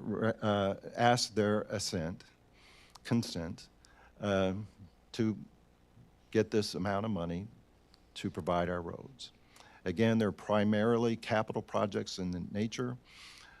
Yes, you have to go to have an election to do it, but you're having a May election anyway because you're going to re-up the sales tax for street maintenance. And then there's the fact that elections in themselves have intrinsic value. If nothing else, they potentially increase citizen participation in government, makes them more aware of what's going on. And it can provide kind of a rough, evaluation of how they think the city is doing overall. So that was the general obligation recommendation. We've already discussed the certificate of obligation recommendation for the drainage projects. Again, they're smaller in nature. They're primarily maintenance projects, and they have the potential to provide immediate impact to citizens. You know, you can, if you decide to put the roads out for a vote and the voters decline it, yes, those streets will degrade, and yes, citizens may pay more to have their cars realigned eventually. But it doesn't represent really a public safety issue as of yet. Whereas a drainage project, when we went on the tour, I was actually shocked to hear that there are homes in which the residents must be very worried when we potentially face a big rain. That's a very uncomfortable position to be in, and it's something that we could address more or less immediately. I know that we've already started with removing silt and regrading certain roadside ditches. So again, we thought certificates of obligation. Now, something that came to us late is this idea of cash funding those projects. Now, how did we get to those? First of all, Samco, maybe it was my fault, maybe not paying close enough attention to the Samco spreadsheets, but I noticed that every year, one of the sheets showed that about $279,000 was being allocated across the line for drainage.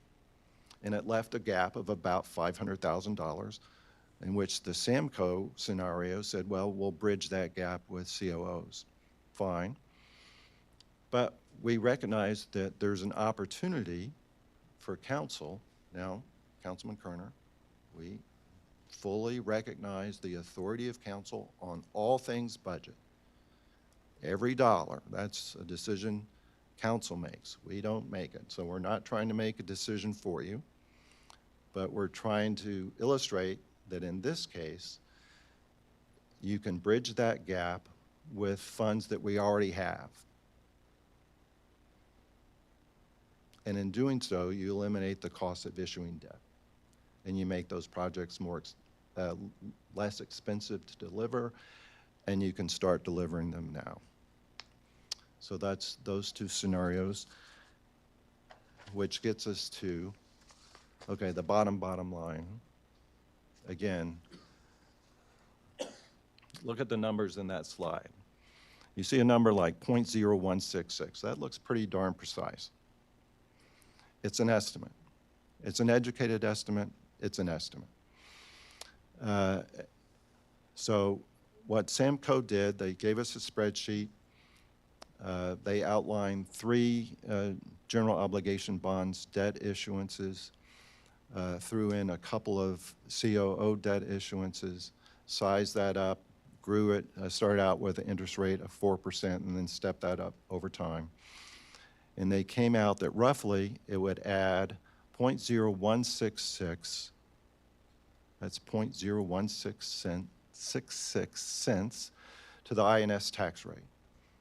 The overall tax rate, which y'all have complete control over, is composed of the maintenance and operation portion, the M&O portion of the tax rate, and then the INS, interest and sinking fund. So that captures the amount of money necessary to pay off any debt that you issue. And I can guarantee that when you go to New York, if you still go to New York, and you go to sell bonds, those credit rating agency people that you're going to sit across the table for, they're going to look you in the eye, and they're going to ask Mayor Maxton, okay, Mayor, if things go south, are you prepared to raise your tax rate so to pay off this debt? They want to know for sure that you're willing to do that. It's very important for them to be paid. So that's the estimate, 0.0166. Now what I haven't discussed, but I'm sure your bond counsel will, or maybe Andrew later, he'll describe the things that you'll have to do if you decide to go out and do an election for a general obligation bonds. One of the things you're going to have to do is prepare a document that will size up and tell citizens what this issuance will cost. And the law says that you express it in increments of per $100,000 of value. That's a law that passed in 2019. So Samco first expressed this at $17 per 100. But if you look at that 0.0166 and you recognize that we're already at 30 cents overall tax rate, that 0.0166 is really like 5.5%. That's so if you're talking about a range, it's 5 to 6%. Another way to say it, it's roughly $114 per household if you size up the average taxable value from last year to this year, what we expect for next year, be about $114. So we were tasked to give you a potential impact. That's what it is. We're making no assessment, assertion, whether or not that's affordable.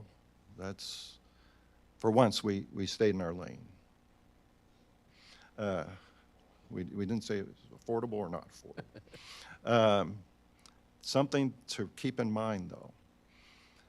We've yet to start the work on the utility projects. We're going to start that on January 31st at 6:30 in this room. That's going to be probably a heavier lift than this, because those projects have the potential to be scrutinized a lot more. But with that said, Samco also gave us a rough estimate of what this was going to cost to our water-only users and our combined water and wastewater users. And again, in this town, people get their water from Saul's, or some parts of the city get it from, is it Enchanted Village? What is? Enchanted Oaks. Some people get it out of the ground themselves. Some get it from Fair Oaks.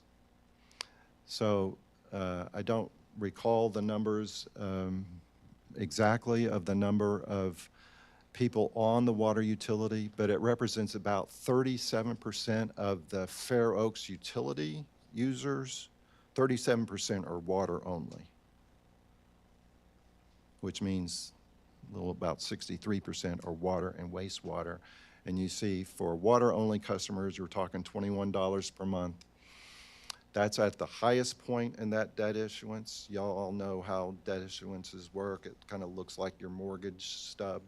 You know, and the number kind of goes up for a while, and then it starts going down. So at the highest point, we're talking $21 per month. That's if the committee accepted and recommended all the projects, which I guess we could save a lot of work and just present it to you and say, here's our recommendation. We don't want to use our discretion. Here they all are. Here's the bill.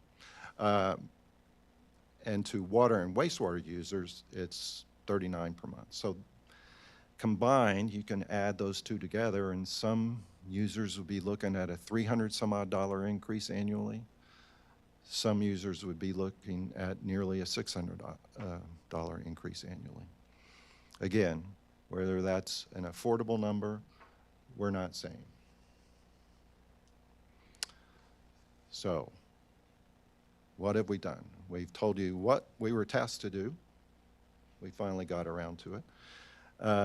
How we went about it, what our recommendations were, projects moving forward, the funding mechanism forward, how you might save some money by using cash.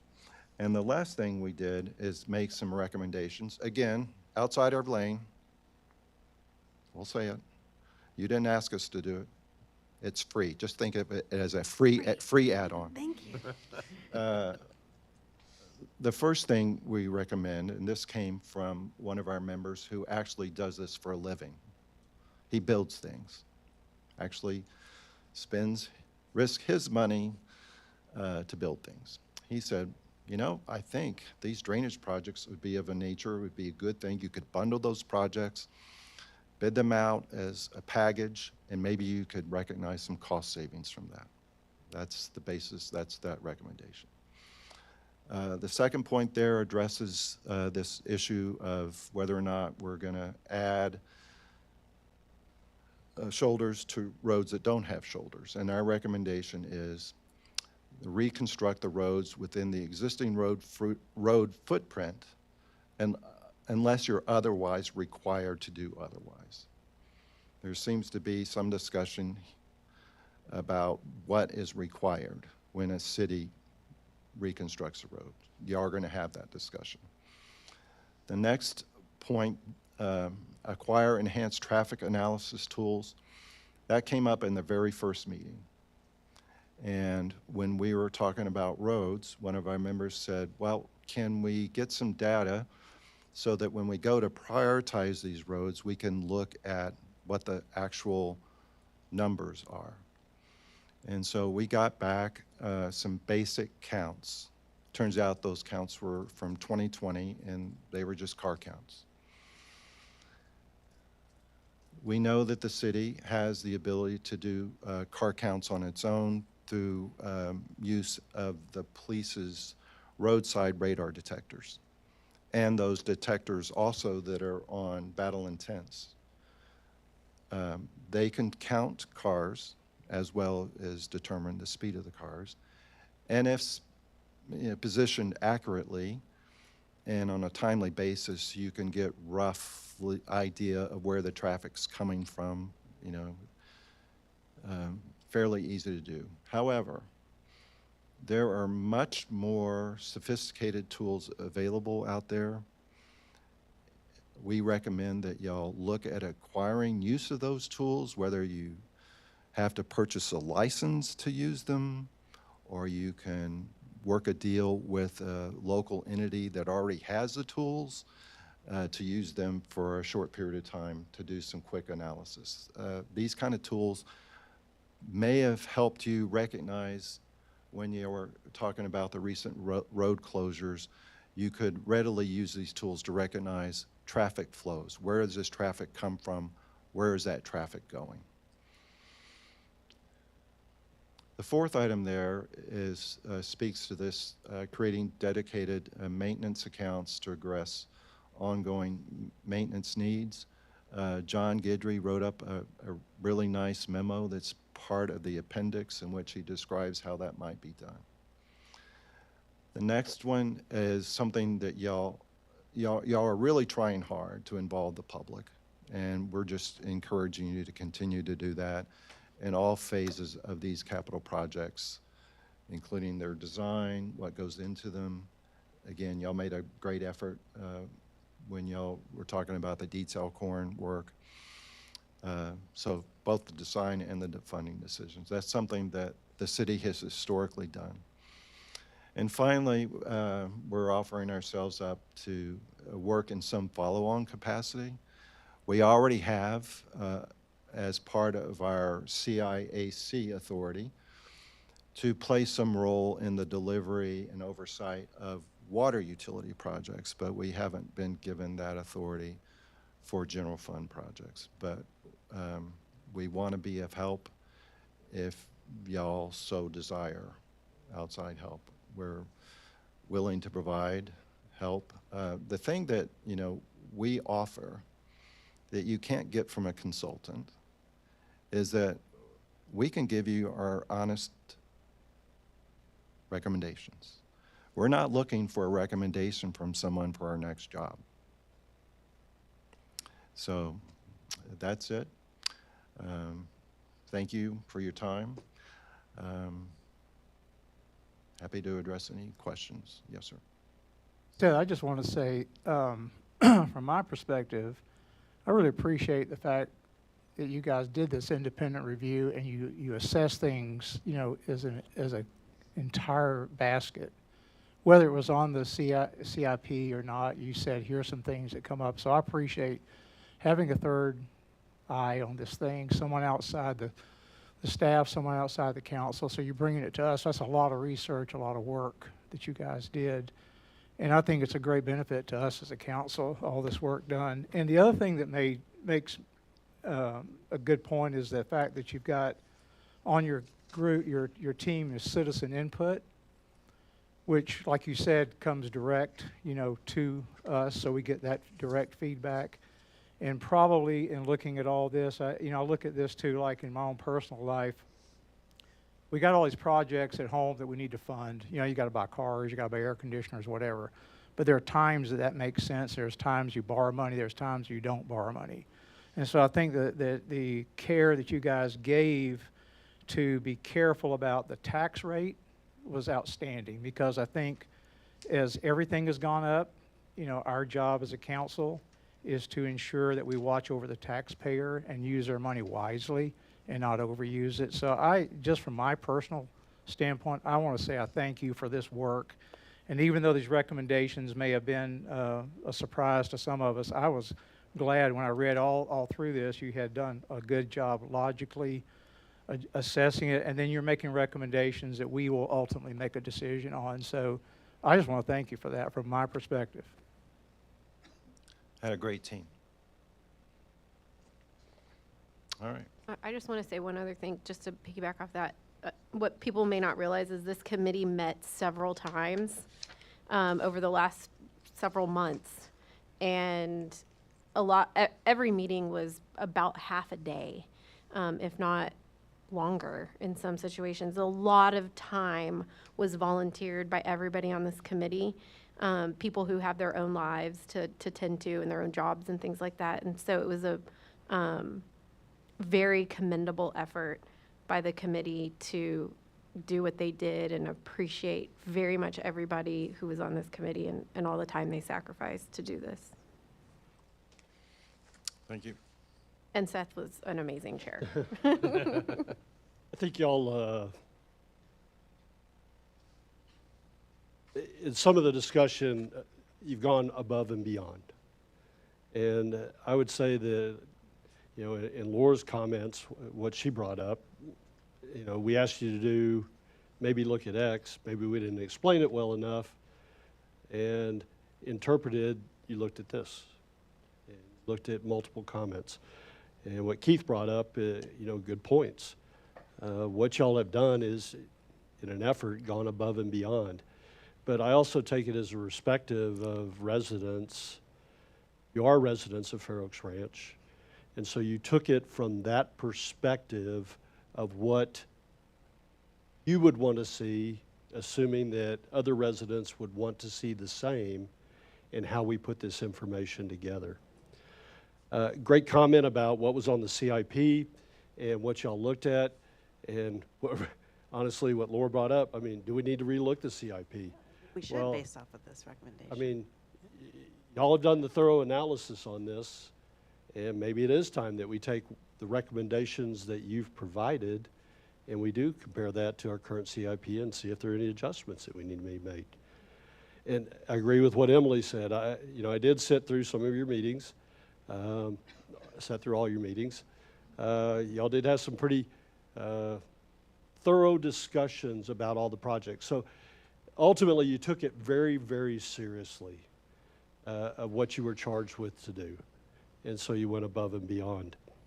You kind of gave us some, we started off and, you know, the end point of what we want today is really, what do you need to do?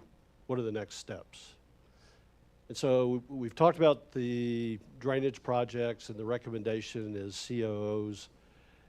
If that's the direction that we're looking at, really that becomes a council decision that's really tied to the budget as we do budgets each year.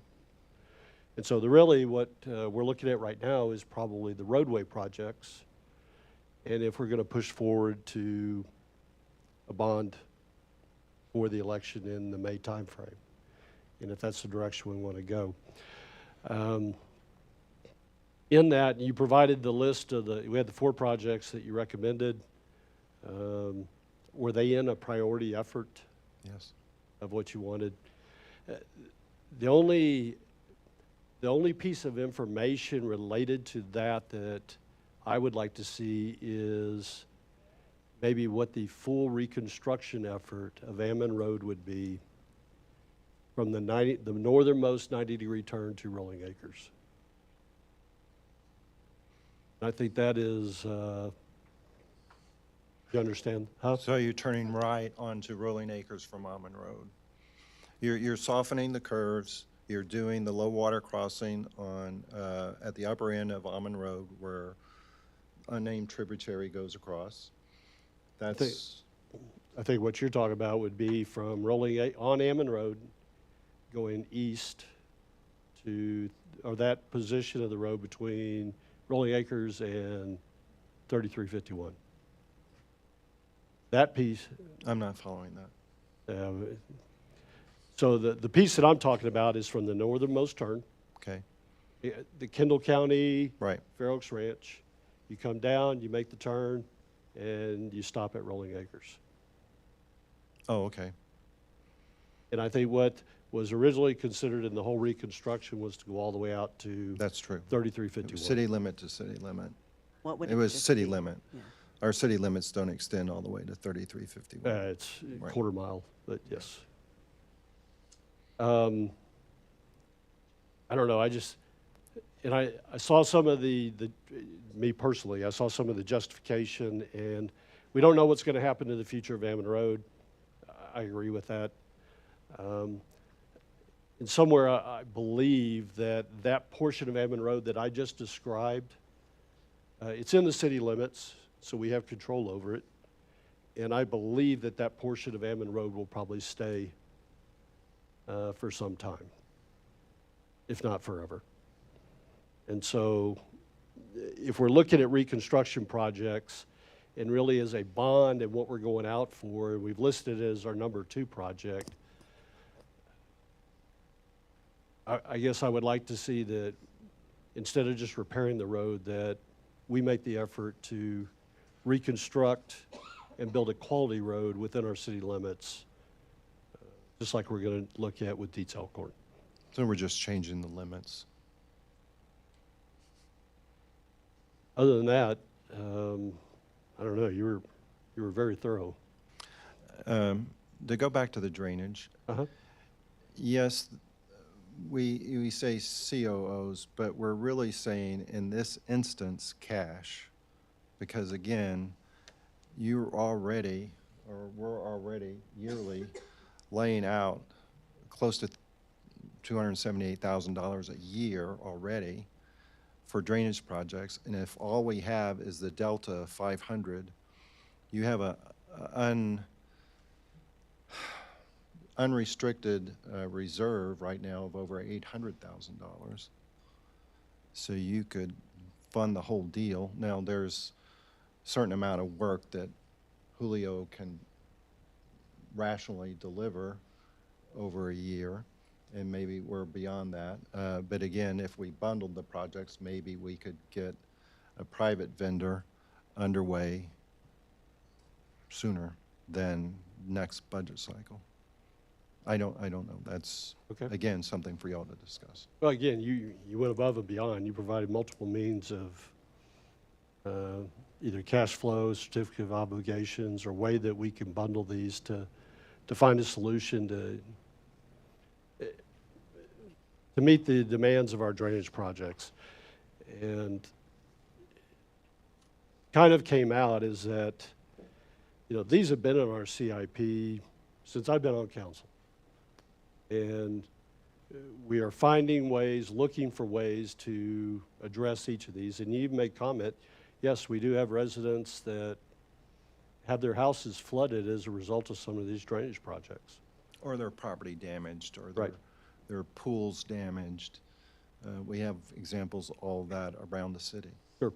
But from my belief, they're on our CIP. We know that these need to be accomplished, and we keep, Hunting.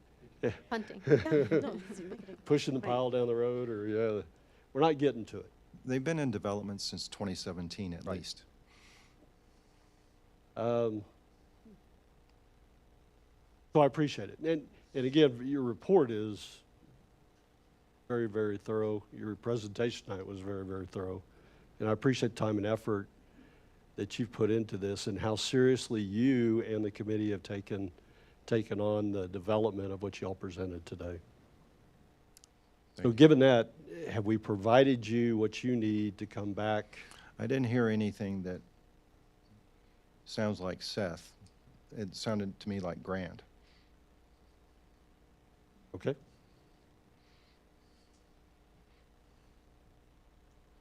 I would like to echo thank you to you and the committee. Sometimes it takes quite a bit for me to read something and be able to understand it, and you put it in a really clear and concise way, especially with some of the hot button issues. You mentioned Ammon Road, and some people just have a hard time with Ammon Road, and we want curves softened, we don't want curves softened. But being one of those people that uses Ammon Road regularly and has had to realign my truck several times, and listening to Grant say, Julio, we're at below 40%, I think on that piece of road, stretch of road right there. I always see that as one of those things that really comes right to the top, and thanks for highlighting that and the other issues. And you know, there's nothing like living in your house, watching the Weather Channel, hoping that it doesn't rain, because you don't know what it's going to do to your property. That's a terrible thing. So thanks for highlighting and working really well in getting that message across to us. I really appreciate that. And thanks to everybody on the team. Thank you. One, you know me, so I tend to want to understand what is being recommended and why. It does not take away from the fact that I was the #1 supporter of creating this committee, because I have been on the committee and the council, I think, 1 year longer than you, and been hearing about these projects for years and years and years with this looming way to fund it. Like, we would pick 1 or 2 here or there and potentially just fund it with cash, whatever, with no real proposal of how to fund it. And so that is what I'm excited about, because I want to be able to start doing these projects. I mean, I've been talking about these projects before I was even on council. And we've been asking the residents, especially the ones with the drainage projects, to be patient.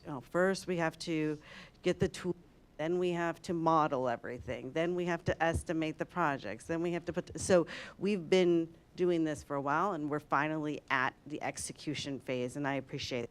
I ask these questions because I want to know, if you truly want us to remove these from the CIP, then I need to know that, because then we do need to address the CIP. Or if you're just saying, keep it on the CIP, we just don't want to fund it with a bond, that's a totally different recommendation, which is why I was digging in there, because I needed to understand what you were sharing with me. And so I think I get that. And so sounds like the recommendation, obviously you guys put a lot of work into this, and it's well thought out of why we want this much in road bonds, this much in COOs, and even those recommendations for bundling of projects is helpful, right, for cash and stuff.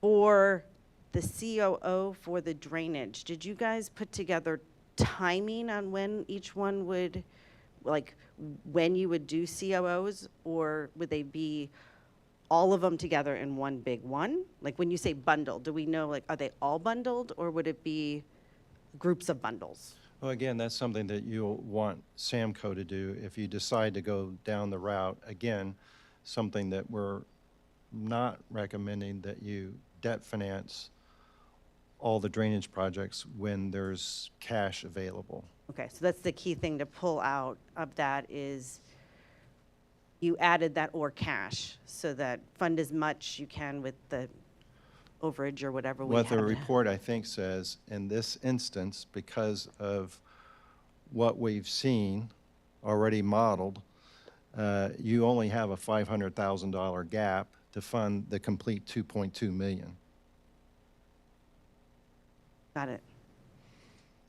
To answer the first question, I think, though, as in the report contains a model that Samco run, and as modeled, we would not pull that all in one tranche. We do more or less as demanded. I think the model has 3 separate tranches of the COs, if I recall correctly. But the beauty, is it 2? Yeah, we were just going back. Was it 2 or 3? It was one of those. But the point is that one of the advantages of doing that is that you can put them in, as the project demands, as the council makes a decision to go forward with a project. You want to do enough where you're not spending it all in bond council fees, but you can time it to some degree. And Seth is saying 2 tranches, and he's probably right. It was 3 of the GOs. Yeah. But Scott, the thing would be, we could get them done sooner. We'd start, we'd fund the bonds based on the timing when we want to get these projects underway. We wouldn't necessarily do them over the next 5 or 10 years. We'd do them over the next whatever. No, we do them, basically, as we can get to the projects, we would have that authority, but I don't believe it would take 10 years. So this is modeled within a 5-year timeframe. You know, as I say a lot, actual results may vary, but that's the premise under which the financial models were built. And don't get me wrong, Councilman Carter, I appreciate the questions. And the reason I appreciate it fundamentally is because if you're going to put something on the ballot, you better make sure that what you're putting on the ballot can be defended in a very logical way. Because if you don't surface the questions, the voters will. And so it's much better to do our homework and demonstrate that we've done our homework. And so I very much appreciate those questions. So I guess the way ahead, at the next council meeting, I mean, we're gonna have to call for an election, correct? Close. A couple decisions to make. So quickly, you know, I'll echo the work of the committee. They had to do a lot of work, and they looked at everything holistically in a very short time span. And there's a very specific reason for that, which is, you know, the potential of a GO bond election. That's why they focused on the general fund and more specifically the roadway projects first. So the council has at least a couple of decisions or guidance to provide us. The first is its desire to pursue well, I guess, A, do anything. B, if so, do we want to do a general obligation bond for say, roadway projects as recommended by the committee? If the answer to that is yes, then we must call for election between February 2nd and the 16th. So the 2nd is the day after our next meeting. But that's our very short window in which we can call for a GO bond election specifically. So at the next meeting, the next regular meeting is scheduled for February 1st. We could not do it there. We could workshop this one more time, and then we could either wait until February 15th if we're rock solid on our recommendation, because that gives us one day, or we could call a special election in between. But essentially, again, to sum up, what we need right now from a staff perspective is guidance on, do we want to plan for, prepare ballot language and models for a general obligation bond election, and if so, when do we want that to be? I think those are the two main questions, and from there we can we do have at least one meeting where we can bring to the Ammon Road question. We can bring back at least a couple of options for you to look at there prior to that decision. Now, I made that recommendation, so I don't know if everybody agrees with that, so. But really what you're looking at is, and it was brought up a couple times during the discussion too, for bond purposes, you're really looking at a not to exceed amount, right? So the recommendation was $14-ish million, so that's an option. If we wanted to take the original Ammon Road project, I think that was 6.7 million, yes. So add 4 million to that number. 4.7 million effectively, so you could do up to, what's that, 18.9 million. I think that would be. Doesn't mean you have to do it, but what you're putting for voters is asking for the maximum authority of issuing bonds. Doesn't mean you have to spend it all. Doesn't mean that you could do, as I mentioned, different projects if there's money left over. But what we're asking the voters is a maximum authority, in this case, for street projects. Yes, and I understand that point, and you know, we're going in for the total amount. I just believe in the justification of that. You're going to have to explain what we're going to use those funds for. And so sure, you absolutely want to be true, or very close to the intent of the of the project. No doubt about it. So that's the other decision point, is where we want that not to exceed number to be. Go ahead. No, I think that was the point of my question, is if we make the not to exceed number 14, then we can't exceed that if projects run over or other key projects pop in there, or if some reason Almond Road like collapses and we have to do a reconstruction of it, you know? And we wouldn't have enough money to do all the projects we had planned. And so the question is, do we go in for the full amount and then make the decision later which projects we actually do? Because my concern is say we do the 14, then Allen Road becomes like an immediate issue and we can't fund it within that. We would have to go back for another bond election just for that project. And so that's some of the things I was trying to think through, is whether we like the project as written or not is a kind of beside the point. How much money should we ask for in the bond election to cover all of the projects that could potentially happen with that? And remember, once the voters provide you that authority, right, depending on how you frame the proposition, you then can issue that in tranches, which gives you a lot of flexibility to time those issuances. Not to exceed. So one has virtually no shelf life, but once you issue them, that triggers a timeline in which you have to spend down that money. 80% of that project has to be done, or it triggers IRS Arbitrage. penalties. Yeah. I think maybe at the next meeting, I would like to have Grant talk to us a little bit more specifically about his opinion on the condition of certain roads, so that way, do we think that we can get by with the 14 million for the next 5 years, and we're safe with that without having some kind of complete collapse? Or do we need to ask for the full amount because we think that there is a considerable risk there? I would like to get a little bit more clarity on that before making this decision, because it is something that would be a significant impact to the pocketbooks of the taxpayers. And so I don't want to say, well, we're just going to go ask for all this money and then but not really have it in our plan of how exactly we're going to use this. We just want it all just in case. And so I'm not comfortable with that. That's the point I was making, is And I think to that's a justify valid it. point. Yeah. I would, at the risk of overly complicating this, I think it's important as a recommendation, I suppose, to stay relatively close to that project scope, which I think is what Councilmember Stroop was saying.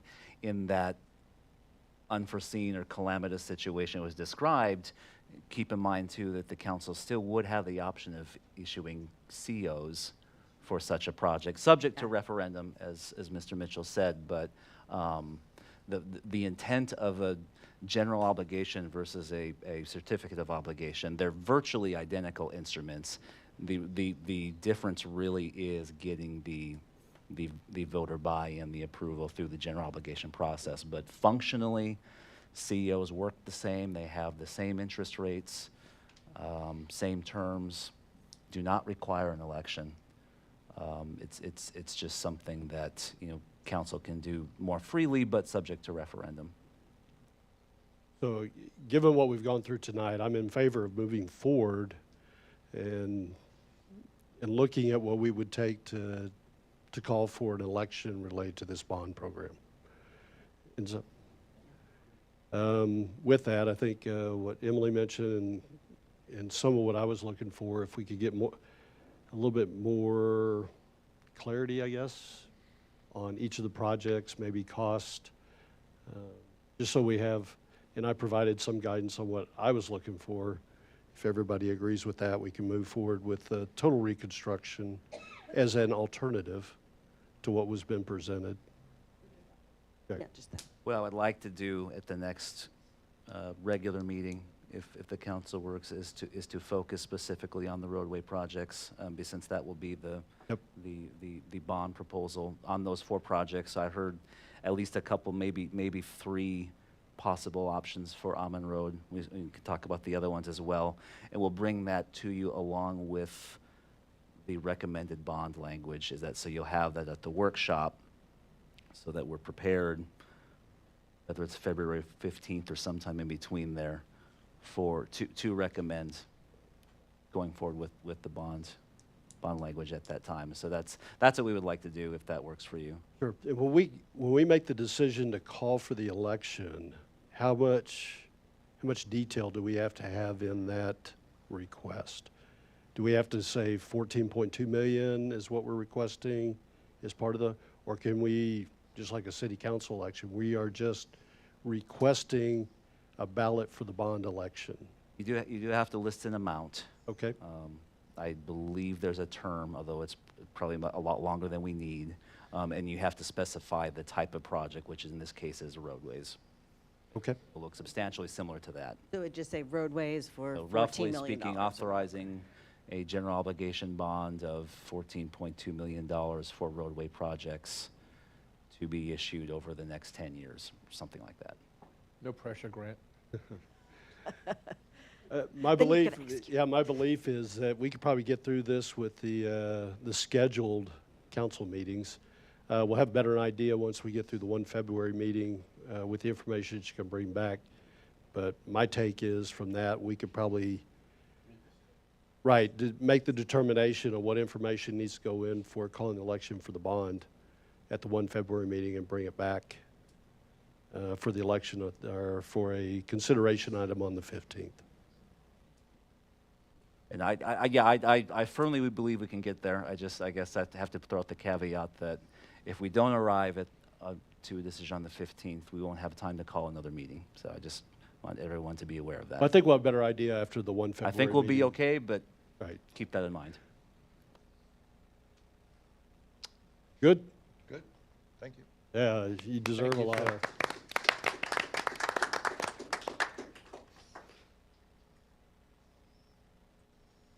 We have 2 reports from staff and committees tonight, and we'll start off with the Gateway Committee update.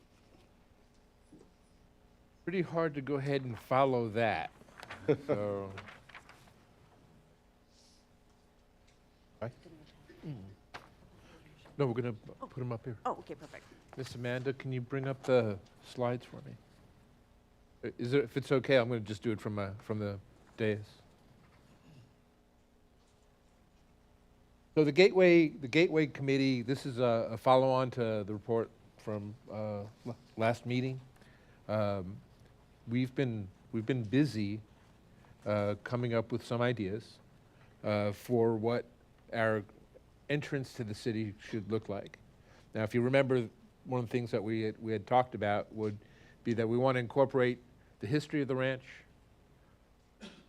We were looking to do something that would really be eye-catching, something that would be also scalable for other entrances into the city as well. So what you're looking at here is something that that the committee has looked at. And none of this. Let me preface this by saying none of this is set in stone. This is something that we'd like to show you some of the concepts that the committee has been working on. This depiction here would be the entrance to the city from on Fair Oaks Parkway, and we really wanted to capture the whole idea and the feel of what the original ranch that Ralph Fair had here with and the city has grown around. This actual what you're looking at here, and if you look, it's not the greatest picture, but it's very descriptive. This is actually in the median of the entrance to the parkway, just past Leslie Pfeiffer. Okay, can you go to the next slide? And that archway itself, Susie Richardson is on our committee. That archway itself, best is actually a pretty close depiction of what the original gate to the ranch looked like. that we wanted to go ahead and incorporate that.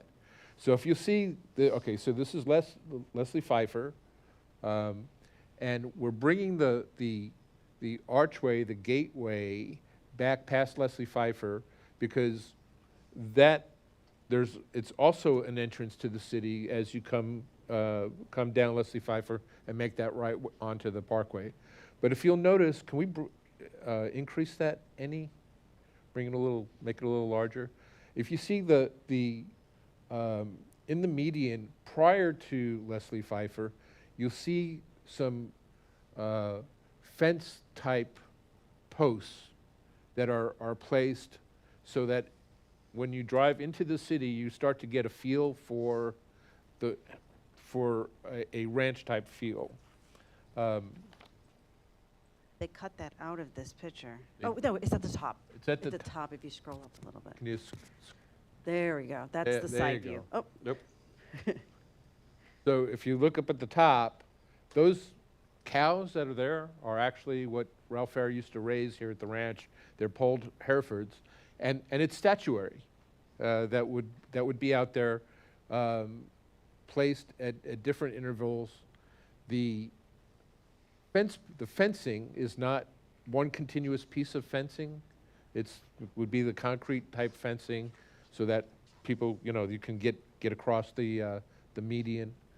As you go across, once you hit Leslie Pfeiffer, you'll have the gateway features, and for some amount of distance going back down the parkway, we'll continue. We're looking to continue the fencing and perhaps more of the statuary as we go down. Again, we don't have any specific numbers of how many fake cows we're going to have, but it's all going for a certain feel to say, okay, this is the entrance to Fair Oaks Ranch. This is unlike any other place. And by the way, this is where we live. It's pretty cool idea. Going back, can we go back to the first slide? You'll notice that along the pedestrian side, there's also a small statuary type of object right there, again with the original the Fair Oaks Ranch logo that's there. We're still in the discussions about to what degree these things will be lighted, whether or not there's some discussion as to whether or not we want to have we want to look at whether or not we wanted to have benches along the way. There is a consideration that there really is no place for pulling over for parking, but it would be an area where people might want to stop for a minute to take a photograph under the signposts themselves. Kind of a nice feel. We're not looking to go ahead and overly landscape the area because, of course, with landscaping, there's maintenance, things to be concerned with as well. What am I missing? so the purpose of us coming up with a concept, and again, this is not a detailed engineering drawing, it's more of a concept, would be then to have the consultant or the engineer consultant use this concept to create an estimate of costs. So then we could then submit it as a project consideration for council for the budget cycle for either an MDD grant or whatever method we want to fund. We have zero amount of ideas how much this would cost. They have not given us, they wouldn't give us an estimate until we came up with the general concept. So what we're proposing is we go forward with using this as the general starting point to get cost estimates. It can be based off of how it comes back. It could be potentially a phased approach or just this and not the median stuff. But we wanted to get all of the concepts that we thought of to the consultant so they can give us the full up if we did absolutely everything that was in our ideas, how much it would cost, but it doesn't mean that would be the final project that would be funded per se. The reason why we wanted to bring this to you now, because is one, so you could see what we've been working on, but also there is a town hall in February. February 7th. And we wanted to share with you, we wanted to, this is one of the items on the town hall, is to kind of share with the residents what we are thinking and gather informal feedback on, do they like the direction we're going? We won't have costs, we won't have any of that, but we just want, do you like the general concept? Do you like the general idea? It doesn't mean it has to be this way. Now, the small little thing on the right side where the pedestrian is, that's the scalable part that we were thinking. So if we would take this to other entrances, which is not going to be part of our initial project proposal, that small part could be what is at the other entrances to the city, or some version of that. But yeah, and if you look in the middle, let's see where it says the City of Fair Oaks Ranch, that's actually the logo right under there too. Just so you can see, it's hard to see right there. So, one, are we generally heading in the right direction? Is council comfortable with us putting this before the residents at the town hall to gather that feedback? Because really, we're just going to tweak what the consultant's going to come back with cost estimates, so we could bring back as a formal project request. And the idea, I think, is to kind of keep it uniform throughout the city. We try and match the stone to the stone that's at the golf club type of thing, and just kind of give the city some real serious curb appeal. As you enter the city, this is a place where we live. I think the question was, initially, where are we going to put this thing? Are we going to put it up by CVS? And the answer is no, because one, we don't really own that property, because part of that property is owned by TxDOT. But we also wanted to get it pushed back to where we would capture as many people that were coming in, would be entering the city, whether directly down the Parkway, but also from Leslie Pfeiffer. And it makes it for a much more serene setting. You're not fighting the neon lights of the shopping center type of thing. So I think that, so the original one, I know Scott and I both started, I think we thought this would probably be what you see here, the main thing we present to you. But as we have a committee of citizens that all wanted to provide input, and they had, as part of their input, was thinking, what if we did a little bit more than this? What could that look like? And if you go to that second page, that's kind of what that could look like. That might be too much. That might be maybe just the first part, or maybe we do like that added view as you come in. because it also perks up the entire Parkway as you come Right. in. So if you take a look, and just so you could understand what you're seeing here, is in that median there, by where all the trees are, you'll see little black horizontal lines. That's where they're kind of envisioning a statuary of a cow, if you will, the Hereford cow. It could be a horse. Right now, the first concept was a cow, because that's what Ralph Fair was famous for breeding these cows. And those fencing is just to kind of add some ambience as you come in. Again, those were kind of add-ons to the original concept to take into account some of the feedback the residents on the committee had.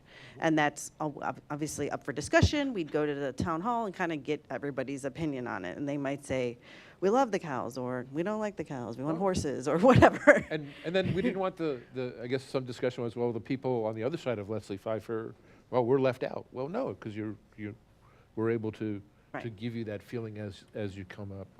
And then if you scroll down a little bit more, those are kind of more of so that's an example of what one looked like for a bison. It's in a different city. It's kind of a sculpture concept. It's not like an actual just cow. It would be more of a sculpture. So you would look at a cow would look similar like that. It's a 3D, so that coming and going, you're going to see cow. So that's kind of incorporating a little bit of art into it besides just the ranch. We wanted to give as many concepts to get ideas from. And then when we come back as a committee, we'll take that feedback, we'll take the budget, and we'll make a proposal to council as far as putting it in as a potential project for the next budget cycle. I don't think we're asking for out-of-cycle budget for this year. It's more of consideration for next year's budget. And with that, depending on the cost, which, the council could decide this, just as the bond committee suggested, whatever this comes out to be, we would potentially go to the MDD for that. That would also be a council decision, so. I like the design. It's, like Seth mentioned, it was a team effort. We have a lot of, we have a varied group of people working on this. We have some artsy people, we have the engineering people. So we've gotten a lot of really good feedback in coming up with this idea. My initial idea was to go ahead and span both sides and realized pretty quickly that wasn't going to work. But this way, we right. kind of capture both. I think it looks good. It's been fun. You mentioned, so going forward, everybody agree? Yeah, I mean, so I think this is a great, to go back and go to the engineers if you want to start working on cost estimates, and then we start looking at, I think you mentioned the 7th, I believe the town hall's on the 27th? Is that? No, I didn't mention the 7th, I just said I mentioned the 7th, oh, that's okay. 27th. Just, you're right. just clarify, so. Thank you. And then we could take it to the town hall meeting, because it's already slated for the gateway feature for the town hall meeting, so. I'm going to be interested to see get some solid feedback from folks. Yeah, and I think we really wanted to make sure council was aware. We didn't want you guys to go to the town hall and see this for the first time. We wanted to make sure you kind of were aware of what the committee wanted to show at the town hall for feedback purposes. And the background of how we got to each of the design concepts. It's been fun. That's great. That's been fun. And I'll tell you, the consultant and I think we mentioned this at the last time we had our committee update, is that consultant, the person who's working on it is Bobby Bait. So he is a resident. So not only is he consulting with the city on this effort, he's a resident, so he brings some interesting, perspective into it besides just contract. Some outside consultant that doesn't Yes. know our city. Exactly. Yep. He's got a dog in the hunt. And I'll tell you, I was very impressed because they came in at the meeting and they're like, they had studied the entire history of the city and they were like, okay, Ralph Fair did this, he was doing this with the Hereford cow, and they really took time to really understand how to incorporate the history of the city into whatever design it was, down to the type of stone. This was not just let's throw a bunch of darts out there. They really had a lot of history involved and study on the history of what was going on out here, and I think it really benefited to have somebody on the committee who grew up here, frankly. Exactly. Yeah. And then one of the other things that we brought up, kind of as a side note, it doesn't really impact the cost or the concept, would be somewhere near the arch, whether it be on the side thing or in the main one, have a historical sign that kind of explains the history of Fair Oaks Ranch, Ralph Fair, what he did, how, what he was famous for ranching wise, to kind of give a little bit of explanation of why are there Hereford cows in the middle of the park, and why that was important for the city. Good. That's all we have. Hope that Rich enough to move forward? I think so. Okay. we're ready. Any questions from any other council members? Anybody here tonight? Up to the front. Sir. Sorry, we have to use the mic. Were the cows on the CIP, or is that something that the committee took it upon themselves to do after the fact? Touche, thank you.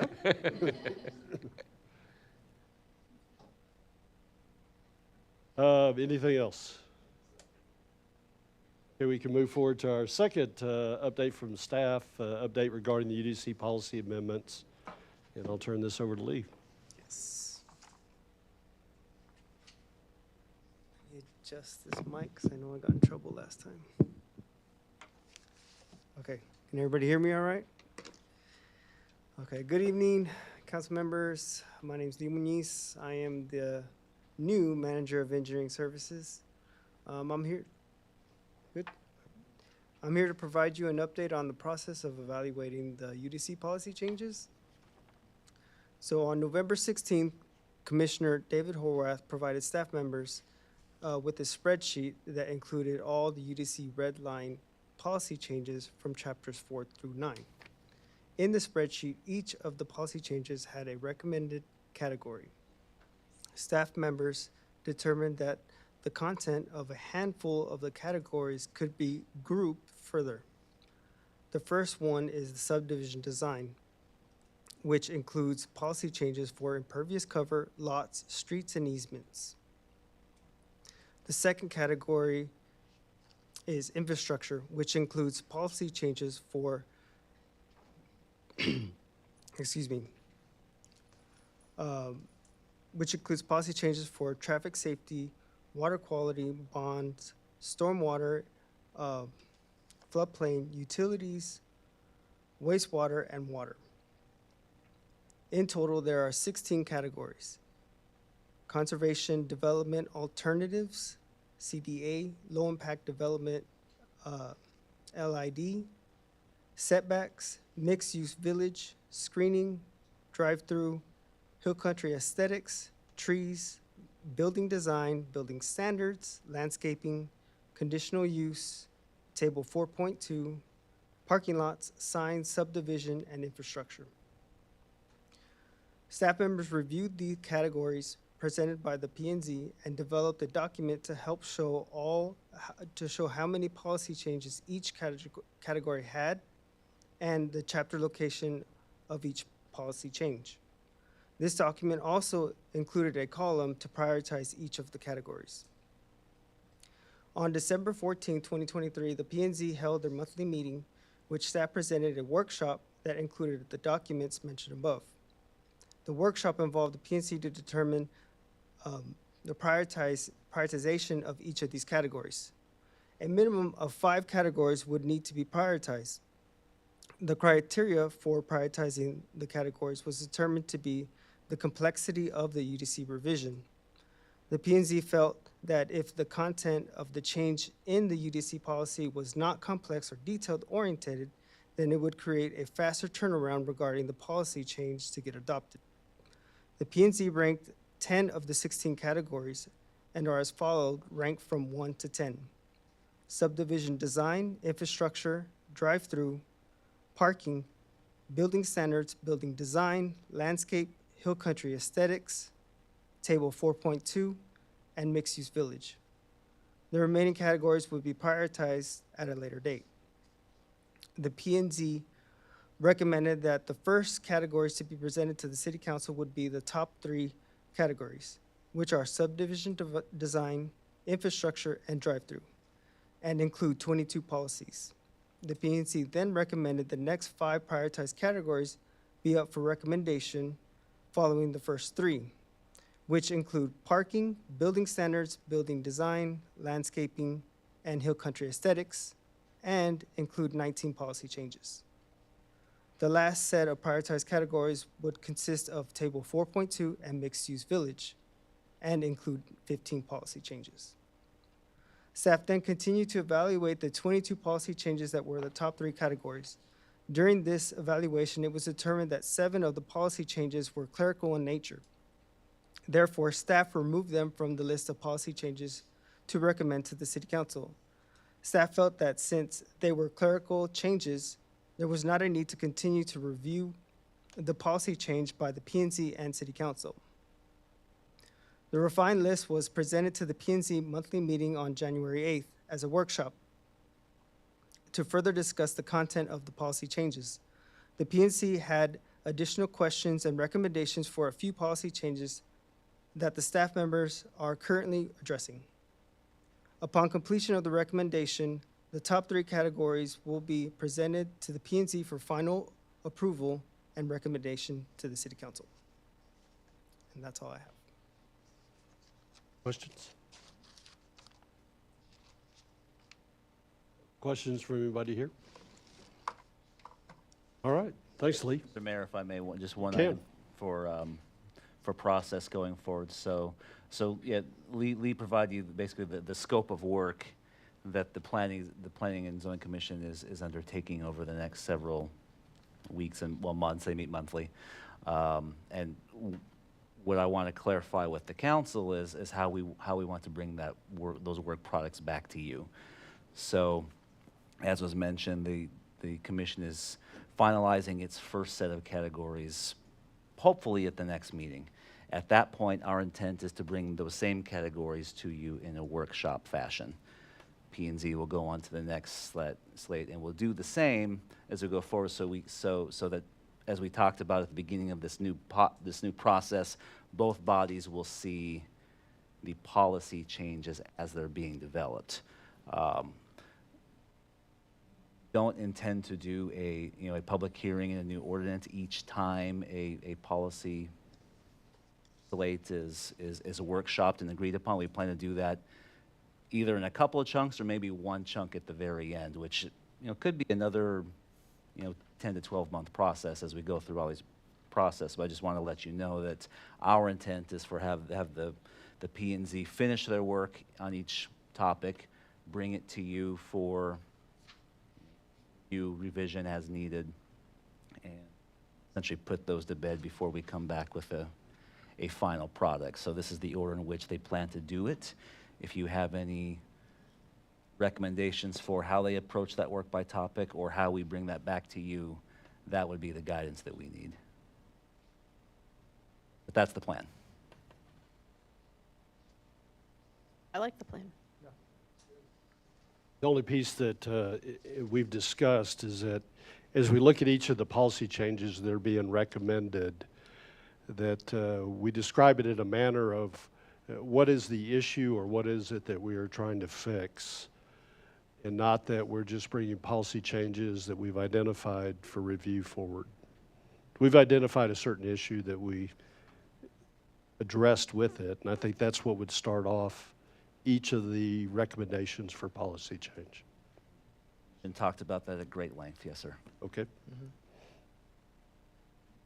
Anything else?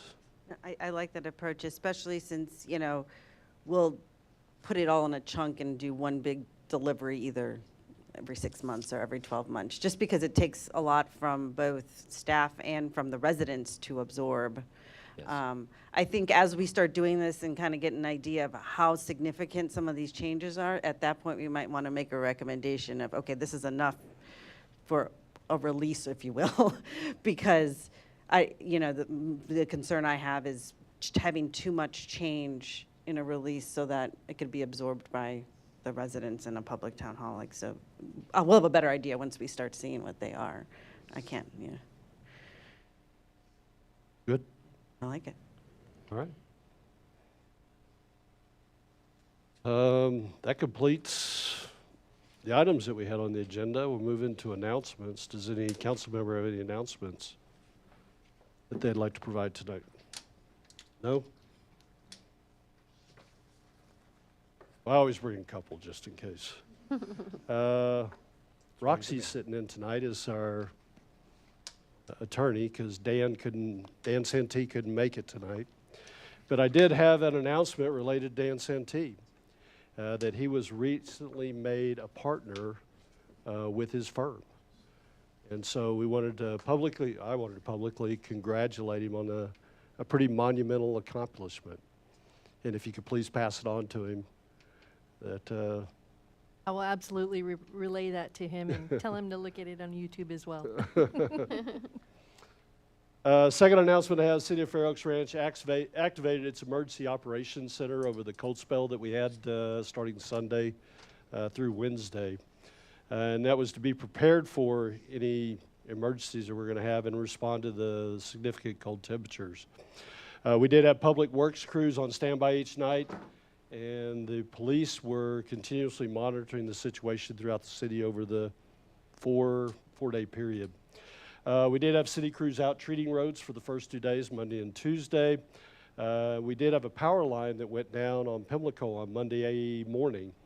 It caused a small grass fire, and it caused a power outage for a good portion of our city that lasted a little over 2 hours.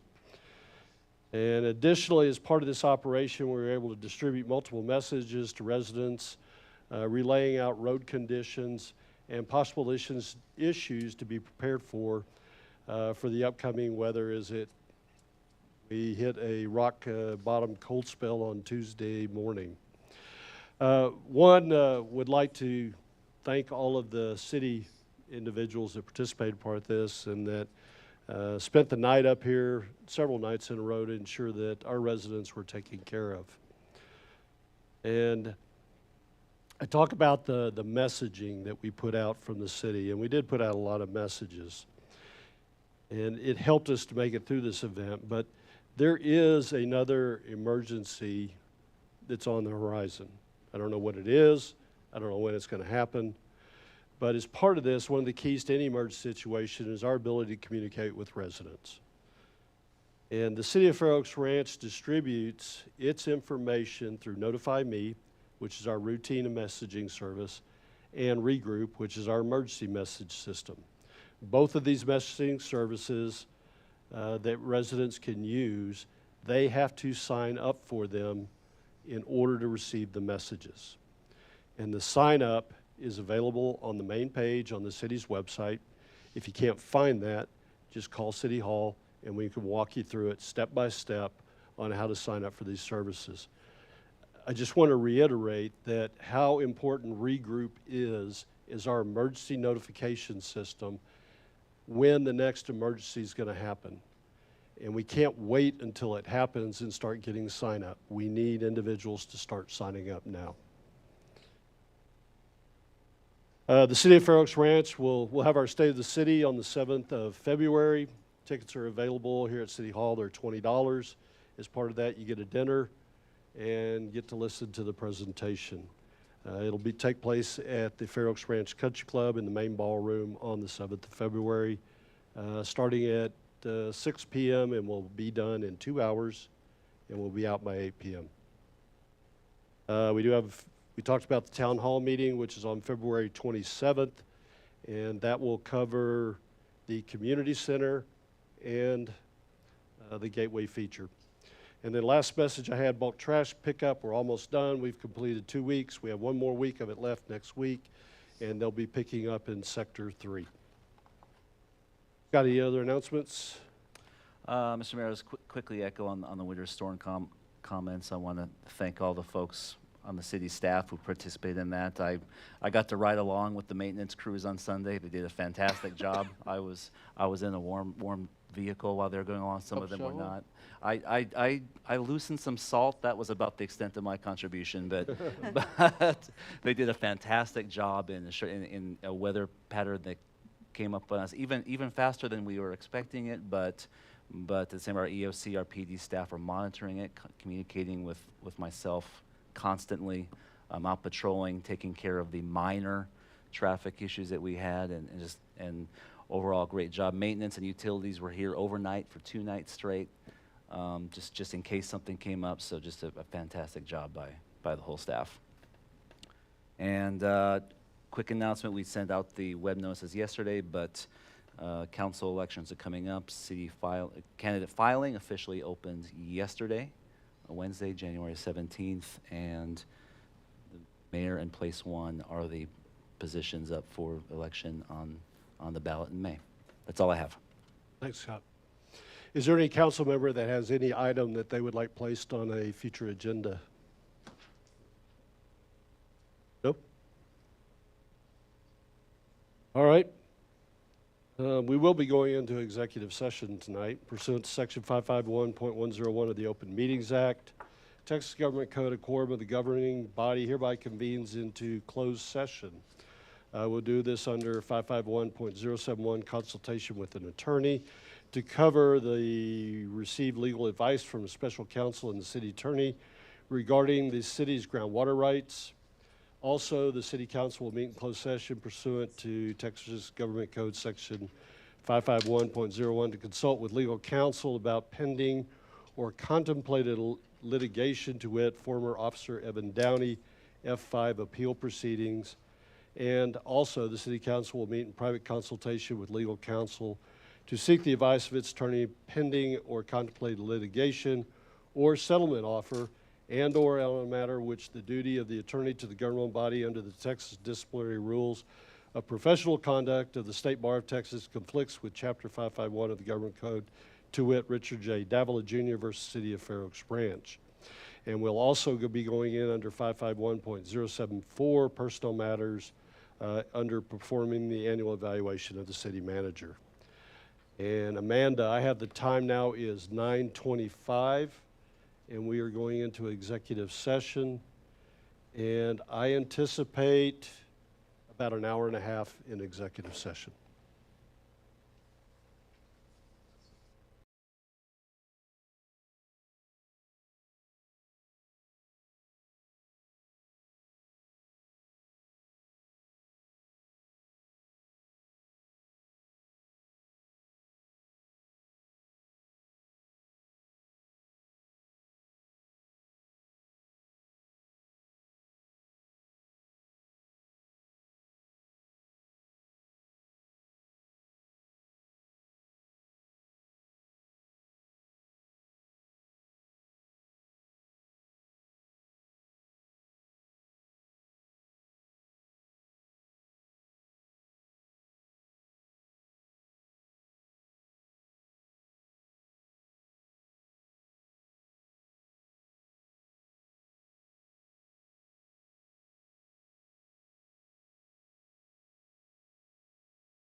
Can you hear me?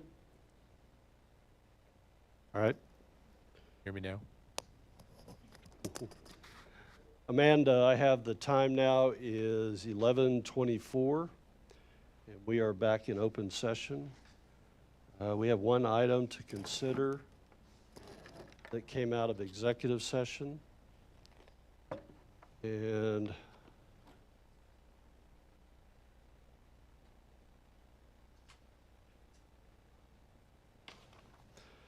I will make a motion to approve the firm of Denton, Navarro, Rodriguez, Burnell, Santee, and Zek to represent the city in the pending F5 hearing of former officer Evan Downey. And can I get a second?